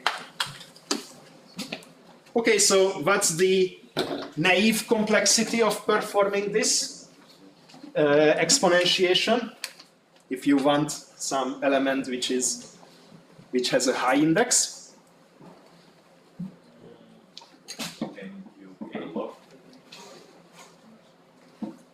Yes. So for the let's just call it Kate. So for the Kate element, you need to understand that that for each bit in the bit representation of the exponent, you do one or two matrix multiplications and one matrix multiplication naively. Well, one matrix vector product naively is O(n) squared because you iterate the matrix once. So if you perform it between two matrices, you do it for every column, so it's n times n squared, it's O(n) cube. So it is O(n) cube for each multiplication, and as I said, you do one or two multiplications for each bit in the bit representation of the exponent k. So multiplied by log k. This was small in my notation, yeah, okay. Okay, so that's the very basic idea. The important thing that I'm going to talk about is, in many cases, you can do it faster or even much faster. It kind of depends on the matrix. Of course, the trivial example when you can do it much faster are the so-called permutations, right? If you have a permutation, well, of course, you know that if you have a permutation P0, P1, and so on, Pn minus 1, then to perform the permutation I mean that you have a sequence of numbers and you rearrange them rearrange the indices according to the permutation. This is, of course, what's the complexity? It's linear, right?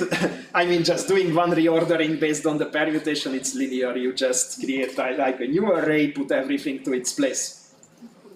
And this is one specific case of matrix exponentiation that is done in linear time instead of O(n) cube. Because you can realize that performing the rearrangement by a permutation is actually a matrix multiplication. Right? You have the original array A0, A1, and so on. An minus 1. And then, according to the permutation, you put every index to its place. So what you want to do is something like P0, A P1, let's say, and so on, A Pn minus 1. This is just a reordering of these entries, so you just have to say in each row which one of the entries will you select. You multiply everything by 0 except the entry that you keep here. Right? So in the matrix you have a bunch of zeros in a row except a single one, which is the P0th entry. It is in the P0th column. Okay, any questions? Okay, great. And so this way you have a so-called permutation matrix where, since we had a permutation, it is guaranteed that each row and each column at the same time contains exactly 1, 1. Right? Okay, of course, we can, independently of linear algebra, we already found a linear algorithm to perform this multiplication. Right? If you think about matrices, there's an equivalent idea that you can sometimes use if you have a matrix and you want to multiply by it.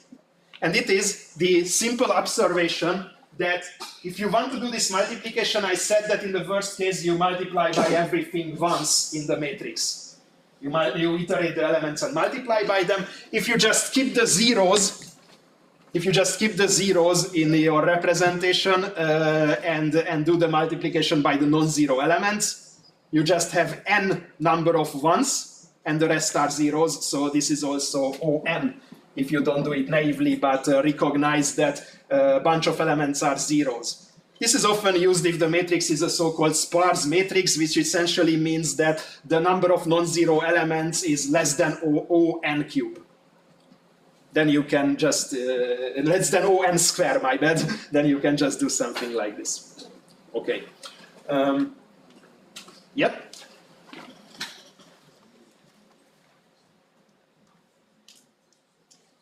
Okay. Just trying to think what else to talk about. Okay, another use case which I just want to mention is, for example, representing graphs. You can represent graphs by matrices. It seems ad hoc at first because the numeric meaning is a bit hidden, but everybody knows the so-called adjacency matrix, where you in a matrix represent which node is adjacent to which one. Yes, sorry. So, like, I wanted to go back to this permutation version. Like, if you would do the permutation like 8 times, like we were talking about the Fibonacci numbers, could we enhance the complexity of multiplying the n by n permutation with itself, or would we have to do like the common multiplication? Like, I mean, you can compute some higher power of the permutation using the same idea, but you have to understand that if you combine permutations or compose permutations, so if you multiply this matrix, let's just call it large P. If you multiply this P by itself or by its power, doesn't matter, then the composition of permutations is always a permutation.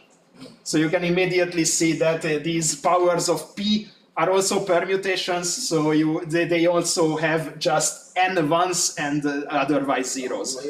So of course in the multiplication you also get n instead of n cubed. Yeah.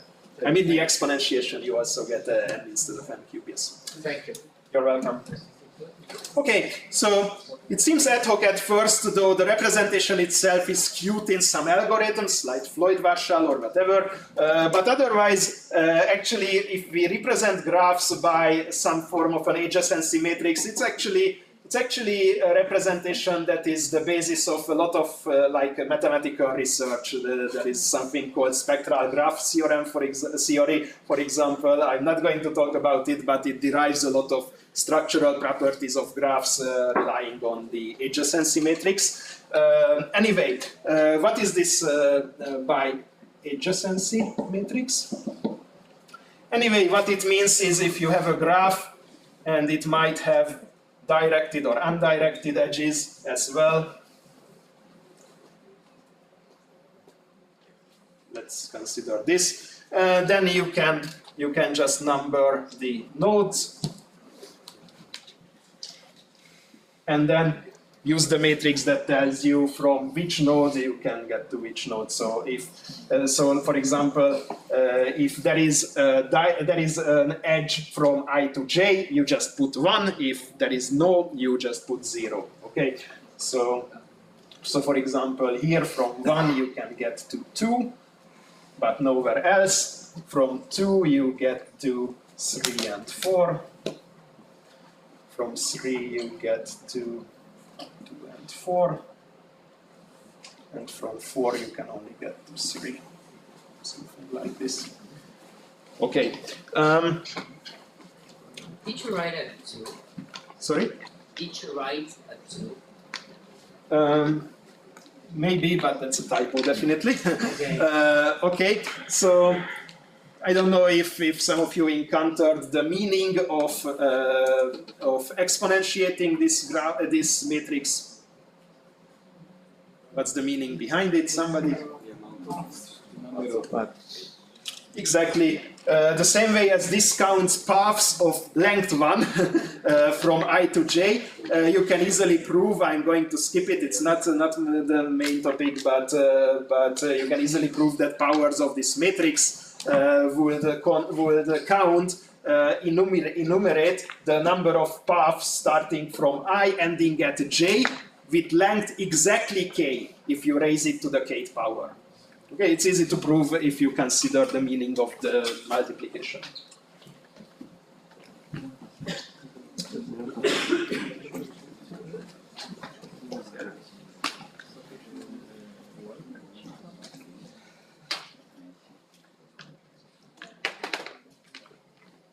Okay, also a slight extension to this. If you know, did anyone hear of like Markov processes?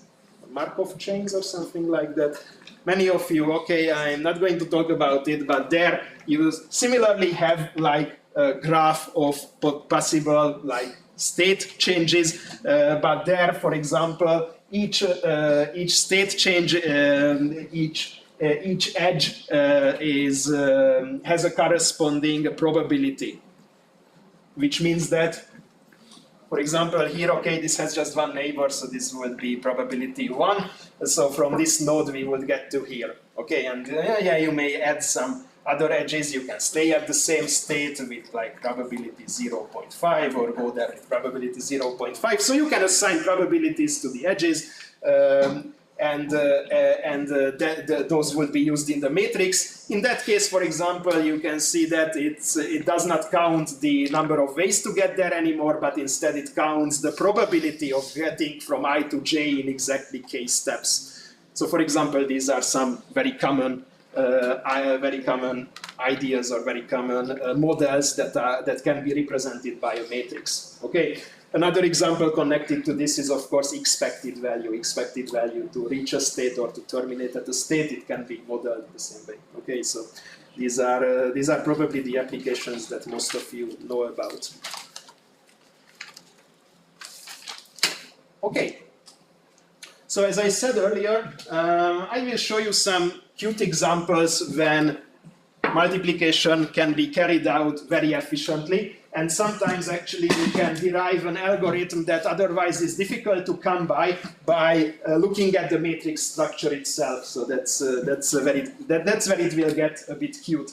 So first, we are just going to consider something that Franek told me he was talking about, and the topic was, I think, convolutions, right? You had a class about this topic. Okay.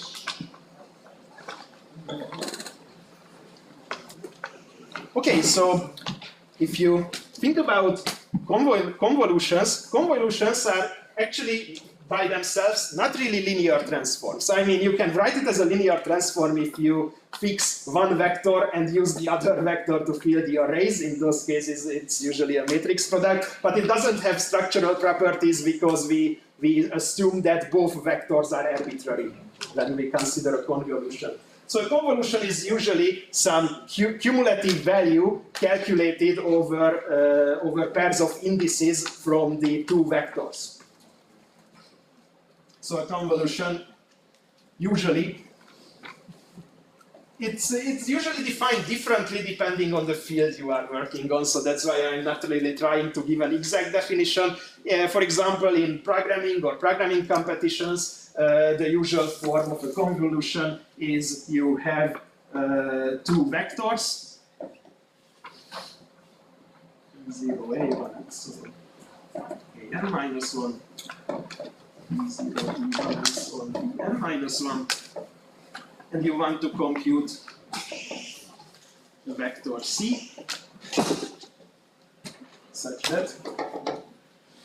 that some entry of c is the sum of products from A and B, such that the indices satisfy some restriction. And these restrictions are somewhat limited. Usually they are some very simple operation between I and j. So you could consider I plus j equals to some constant, sorry, that is ck, I and j are used here, my bad. You could consider like XORing these two indices. You could consider like, I don't know, taking the bitwise or AND. This is AND actually, this is OR. Okay, these are some examples. There are more, but these are some initial examples. Okay, so we particularly care about convolutions. So the naive way to compute those are usually some n-square algorithms where you brute force through the pairs of indices and you are done. But we mostly care about the cases when this can be carried out by taking element-wise multiplication between two vectors that are not the original vectors, but instead are obtained after a linear transformation of the original vectors. Actually, that's like a general idea which applies to almost all fields of mathematics where we use convolutions, and where we have fast algorithms for convolutions. So idea for efficient algorithms. Well, if you remember from next classes, you are probably familiar with the main idea that we want to transform A with a linear transformation, transform B with a linear transformation. But the trick is, this linear transformation has to be something very special, because what we want is that after linear transformation, if we take the element-wise product of these two,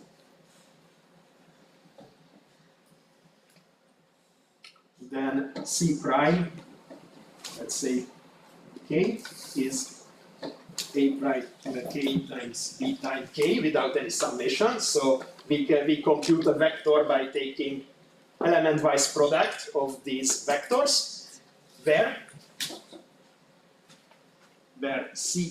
Ck prime is actually the linear transform of the result that we want to compute.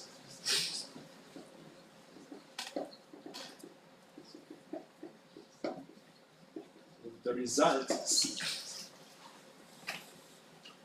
We don't need K here. And this linear transformation is, of course, or should be the same for all three lines. Okay, so we just want one linear transformation that transforms the calculation of the convolution to the calculation of a product.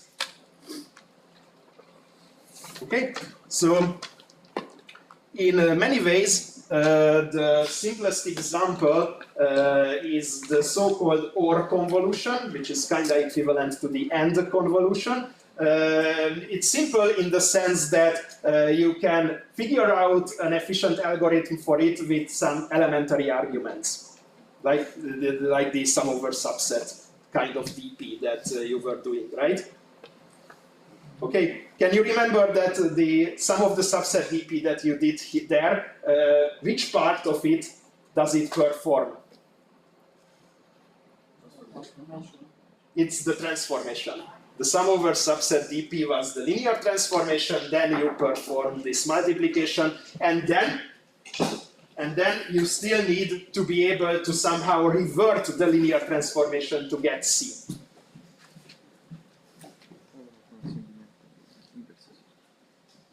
Reverting, well, it's actually called inverting, of course. I just didn't want to scare you with names, but by inverting the linear transformation. Okay, cool. So the thing is, finding the, and why I think it's useful to introduce the following idea is that no matter what approach you use, even if you use an elementary approach like sum over subsets dp, even if you use a bit higher level approach like this algorithmic scheme, two linear transformations, multiplication, converse transform, the main scheme is the same. I mean, when you do the sum over subsets thing, you already do it because you know that after doing the sum over subsets, you will be able to compute the sum over subset form of C by multiplying the corresponding elements. You have to derive it by some logic, irrespective of using this framework or some more elementary framework. So the difficult part, where you understand somehow that after a linear transformation, the convolution is equivalent to a product. That's the same for all the kind of convolution problems. The part which is different is deriving an algorithm. For example, they're realizing that, yeah, I can do sum over subsets as a DP because of bit containments and stuff like that, is similar to like finding a linear transformation and then doing the matrix multiplication efficiently. Because if we just take the matrix of this linear transformation, then the transformation will be OM squared, which is not better than doing the brute force. Similarly, for the linear transformation, the key step in terms of finding an algorithm would be to find a way to reduce the complexity of the matrix vector product, which is in many cases more simple than coming up with some, I would say, advanced idea. Even though you may argue that the sum over subsets is not an advanced idea, I would argue because it's something that many students find by themselves if you give them proper problems. But like finding the recurrence for more advanced stuff like the fast Fourier transform algorithm, it becomes much more difficult. And there are even more difficult problems like that in actual research. So it is useful to have some kind of a representation that you can manipulate in a unified way, I would say. And what I'm going to show you is that indeed finding the idea of the convolution being equivalent to a product stays the same, and then you might consider trying to reduce the complexity of a matrix multiplication instead of trying to solve an elementary problem. It's up to you, both are feasible. For example, I prefer this, that's why I'm talking about it, but you might prefer the other way, so that's perfectly fine. Okay, so let's go on. Yeah. If you have a question, then you can ask. But this was like a motivational speak up until this point. Okay, so let's consider the OR convolution, which is well known, and Franek was talking about it during one of the last classes. So you might still have fresh memories. Okay, I will just use array notation. So CK is the sum of AI times BJ, such that, well, I will use this for bitwise union, but this is the OR operation. Okay, so so if we take the bitwise union of I and J, then this is K that would constitute the kth entry. Okay, this is what we want to compute. We are on the same page. Okay, so the observation is that it can be reduced to a multiplication if we introduce the following transformation. The idea is that here the union is exactly K, so we will compute some cumulative sums of A and B, okay, where the kth entry of A would contain the sum of the AIs, such that, can you remember?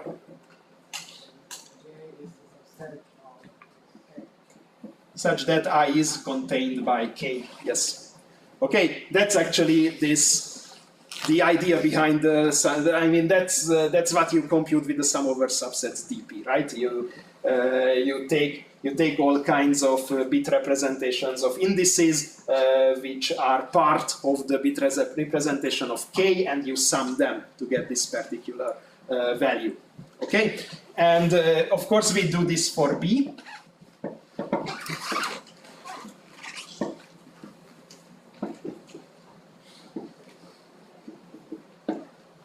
We would like to compute these cumulative sums. Okay, I'm not talking about the DP, I'm just talking about having these cumulative values. these values over some, so for these sums over some mask k, I would say. And after that comes the important observation that after this, instead of the convolution, we can take a product between these cumulative values, and that would give us the same sum over subset transformation of the result that we want to compute. Okay, so the important observation is now after this transformation, actually this is to the end. So if we compute the sums, a prime k times b prime k, then this will mean something like, okay, for the kth entry, we have indices where the bit representation is contained by k, and we take the sum of ai's for this, and we multiply by j contained by k, bj. Right? And then we have to realize that's common in every approach to this problem, that you have to realize that if you do this multiplication, then you get the sum over subset transformation of the desired result. And what you can see here is if you multiply these two, then you get that I is contained by k, j is contained by k, ai times bj for all pairs. But an important observation is that if I is contained by k and j is contained by k, then I union j is contained by k.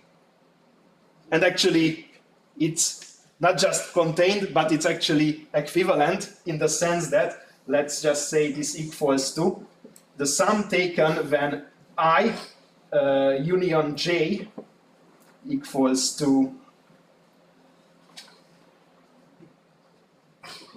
some number k, ai times bj, yes.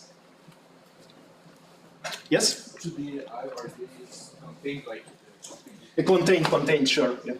Contained by k, yes.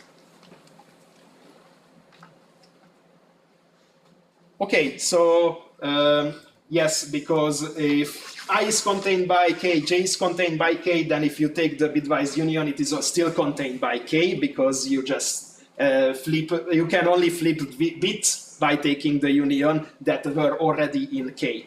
And it's true in converse. If you take every term here, where I union j is in k, then you can just break it down into many terms where I and j are both part of k, and you get this kind of containment. So, so these two sums contain exactly the same terms. That's what I'm referring to. And now you can just realize that here the transformation was, instead of equals to k, we take that, for the transformation, we can realize that originally ak can be interpreted as the sum of I equals to k ai. It's a bit stupid, but from this you can see that this transformation essentially just takes containment in the summation instead of equality. So by this argument you can see that the transformation of this value, where you take the sum of something where I union j is k, is just simply I union j contained by k, the same summation. You can prove it in a more algebraic way, but this is just a cute observation that if the transformation does this, then this is definitely the transformation of the desired result, C.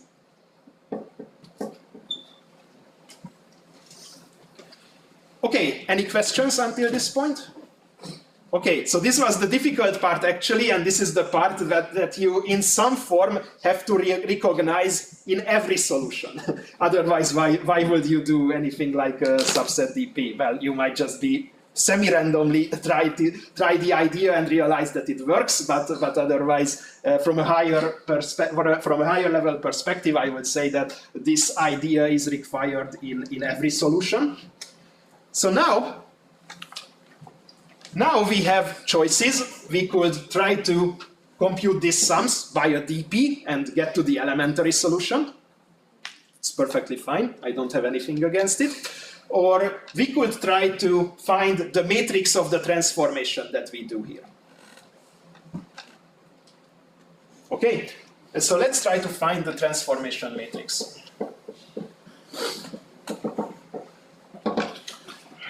Okay, so for the transformation matrix, it is usually useful, so it's usually hard to find. That's why people often don't like these ideas. But can help you a lot because you are programmers and you are very good at pattern recognition. Because of that, you can try to find some matrices with some special property. For example, when the size is low, for example, the number of bits in K is not too large, and then try to inductively find the bigger matrices. Or you can just write a matrix for, I don't know, 8 times 8 size, so for 3 bits in K, and then try to find some pattern, which is usually easy to prove, or you might want to skip the proof if you are limited by contest time, but it's usually easy to find the proof by induction or whatever else. So if we look at this transformation matrix, let's start small, though I will leave space for it. So let's start by the first 2 by 2 block, which corresponds to having just 1 bit. Okay, if you have just 1 bit, then you can realize that if you... So now we are talking about transforming A, just to not get confused. Okay, so you can immediately find what will be the transform for each row. So in the first row, for the first entry, you actually want to find the entries in A where the bit representation is contained by the bit representation of 0. This is the 0 index element. And there is only a single element which satisfies this, which is A0. So you take A0 and nothing else. The next index is index 1. So this is index 0. This is K. K equals 0. For K equals 0, we need the indices that are part of, where the bit representation is part of K. The only one is A0. That's it. So for K equals 1, we have 2 of them. 0 is contained by 1, and 1 is contained by itself. Okay, let's consider an extra bit. Okay, so if we have 2, 1, 0, then it contains 0, but doesn't contain 1. Where am I here? Contains 0, doesn't contain 1, okay, and contains itself 2. Okay, then let's do it for 3. It's easy because 3 contains all of the previous ones. Okay, if you can just write the bit representation if you are getting confused. You can easily see the containment. Okay, of course, here we need to fill these with zeros because now we increased the size. Okay, we might move on. And calculate the rest of the matrix. You know that this part will definitely be zeros. Right? Then for this part, well, if you cannot find an idea, you can brute force it. I guarantee that after that you will see the pattern. But otherwise you can also try to proceed with some inductive idea that what happens if I add an extra bit. So what happens if I add an extra bit? I have to consider for this part, I have to consider that for the next set of numbers, which will be this, which of these first 4 are contained? And for that, the idea is that we can just discard the first bit because it's not set in this lower half. And we get the same containments here as we had here. So I can just copy this part of the matrix.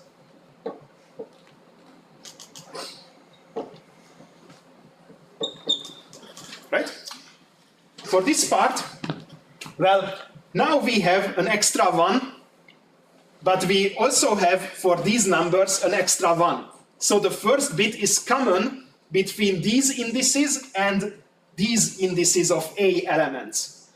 So for the first position, we don't have to consider anything because it is contained. And for the other 2 positions, the containment is the same as if you remove the first bit. So once again, I just copy the same matrix part.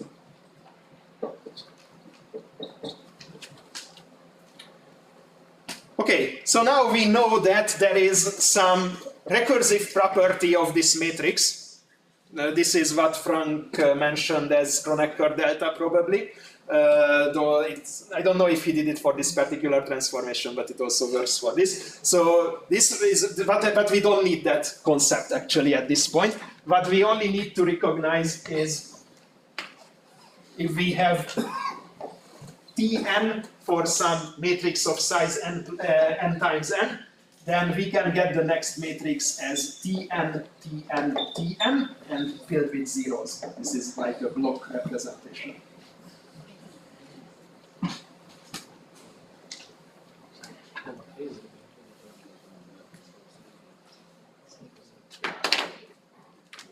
Okay, questions? Can we find such a matrix for any big operations like OR, XOR, and all Yes, of them? I will show you the popular examples, maybe 1 or 2 unpopular ones tomorrow. So for these, yes, but in general, if you just come up with an ad hoc convolution, it might be tricky. And it's not always the same symmetry. It's also important to mention. That kind of means we actually like and we actually use in contests and in many applications those specific convolutions and transformations there where we have some structural property that will allow us eventually to calculate it with reduced complexity. Excuse me. Yes? So in this case, n has to be a power of 2. Yeah, here I just consider n to be a power of 2. Yes. I mean, you can always, it's not a real issue because in this array, if you just add zeros, it won't ruin anything. Okay, but it's true, you might remark it that there is a power of 2. All right, an integer. Okay, so there are no real questions about how we got to the matrix, so I assume that you mostly understood. If not, you can still think about it a bit. On the other hand, actually, if you want, you can just first write out this matrix, like on paper, and then if you realize finally this simple symmetry, then you can easily prove it by the same inductive idea that I just introduced. Okay, so it's that part can be dealt with this way. Okay, finally, we need an algorithm. Can we compute that matrix vector product faster than n squared? That's the question. And if yes, then how to do it?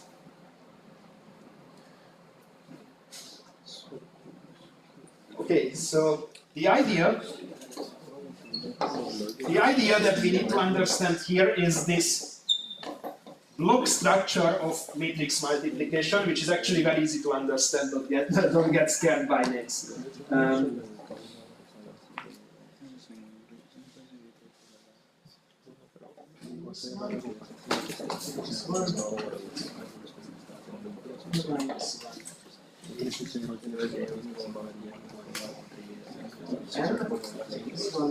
Like this. So what you do when you do the matrix multiplication? You multiply the first row by the first column and so on and so forth.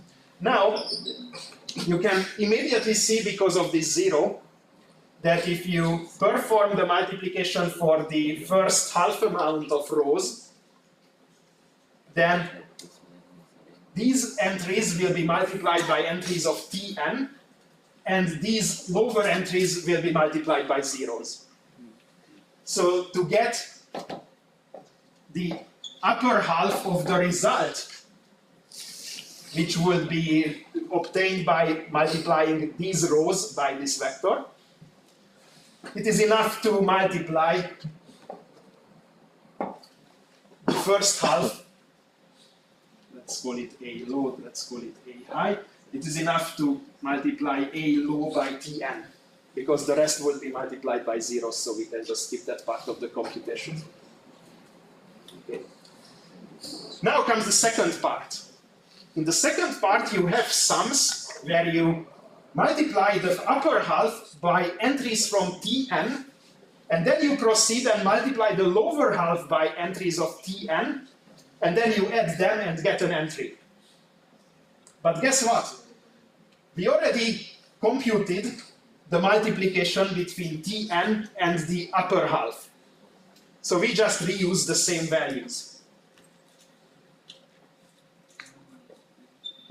Tn is A low, taken from here.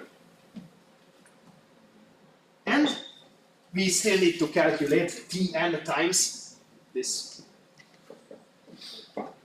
Tn times A high.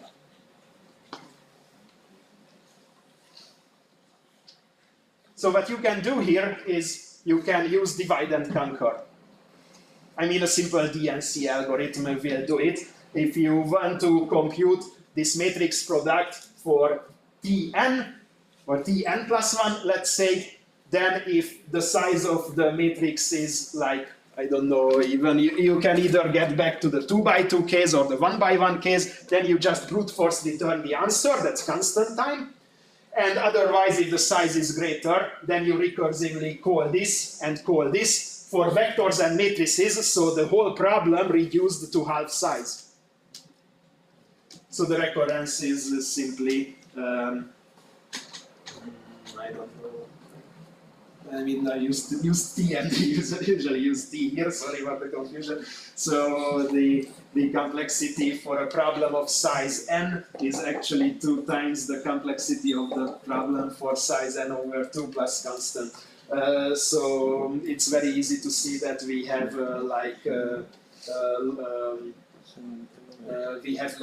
n times log complexity.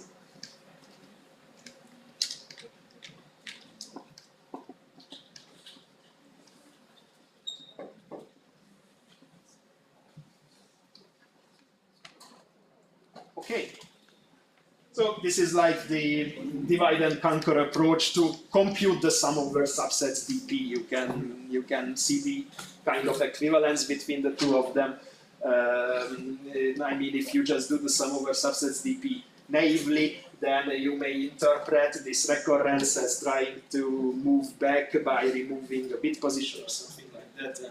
And so on. So actually there is a deep connection between the two of them, but this is like a recursive divide and conquer way to do it, and that is a natural iterative way to do it. So it's the two sides of the same coin, as it often happens. Okay, do you understand this method? Great. Okay, I took longer time than necessary. So as a homework, you could try to, because one thing is still missing, and that idea is still required, of course, in the sum over subsets dp. After multiplication, you have to invert the transformation. You have to go back and find the answer. Okay, and similarly to how you get to that solution, theoretically, in the dp solution, you kind of need to use inclusion-exclusion principle to find the way back. Or alternately, it's actually not that hard. It's not for contest, but for example, if you are absolving from home, you can also try to compute the matrix inverse with some other tool online or on your machine and try to guess what is going on. But here, when we have this containment between the indices, it's very natural to try to revert it, try to get the result for equality by removing the proper subsets, and we can remove them by inclusion-exclusion. I may show you tomorrow, but I already took too long, so I'm not going to do it today. So we still need the idea for the inverse, which is inclusion-exclusion if you want to do it properly. Okay. Okay, so at the first time, it's something that you need to like think about it, chew it a little bit for yourself. But you will see tomorrow that the very same idea is easily applicable to most types of convolutions. Yes, I mean. Probably the most difficult one to find the transformation for is probably the XOR convolution. If you remember the classical way to explain it is that it's some form of an FFT over multiple dimensions, right? So finding an elementary idea which does not rely on this fact is of course not easy, but I will show you one. So I will show you that this ideology can be used to find all of these classical convolutions. Classical transformations to complete convolutions, to be fair. Okay, thank you very much for your attention. Enjoy your lunch and don't forget to participate in the contest in the afternoon. I think the contest is already available in the Codeforces group, so good luck and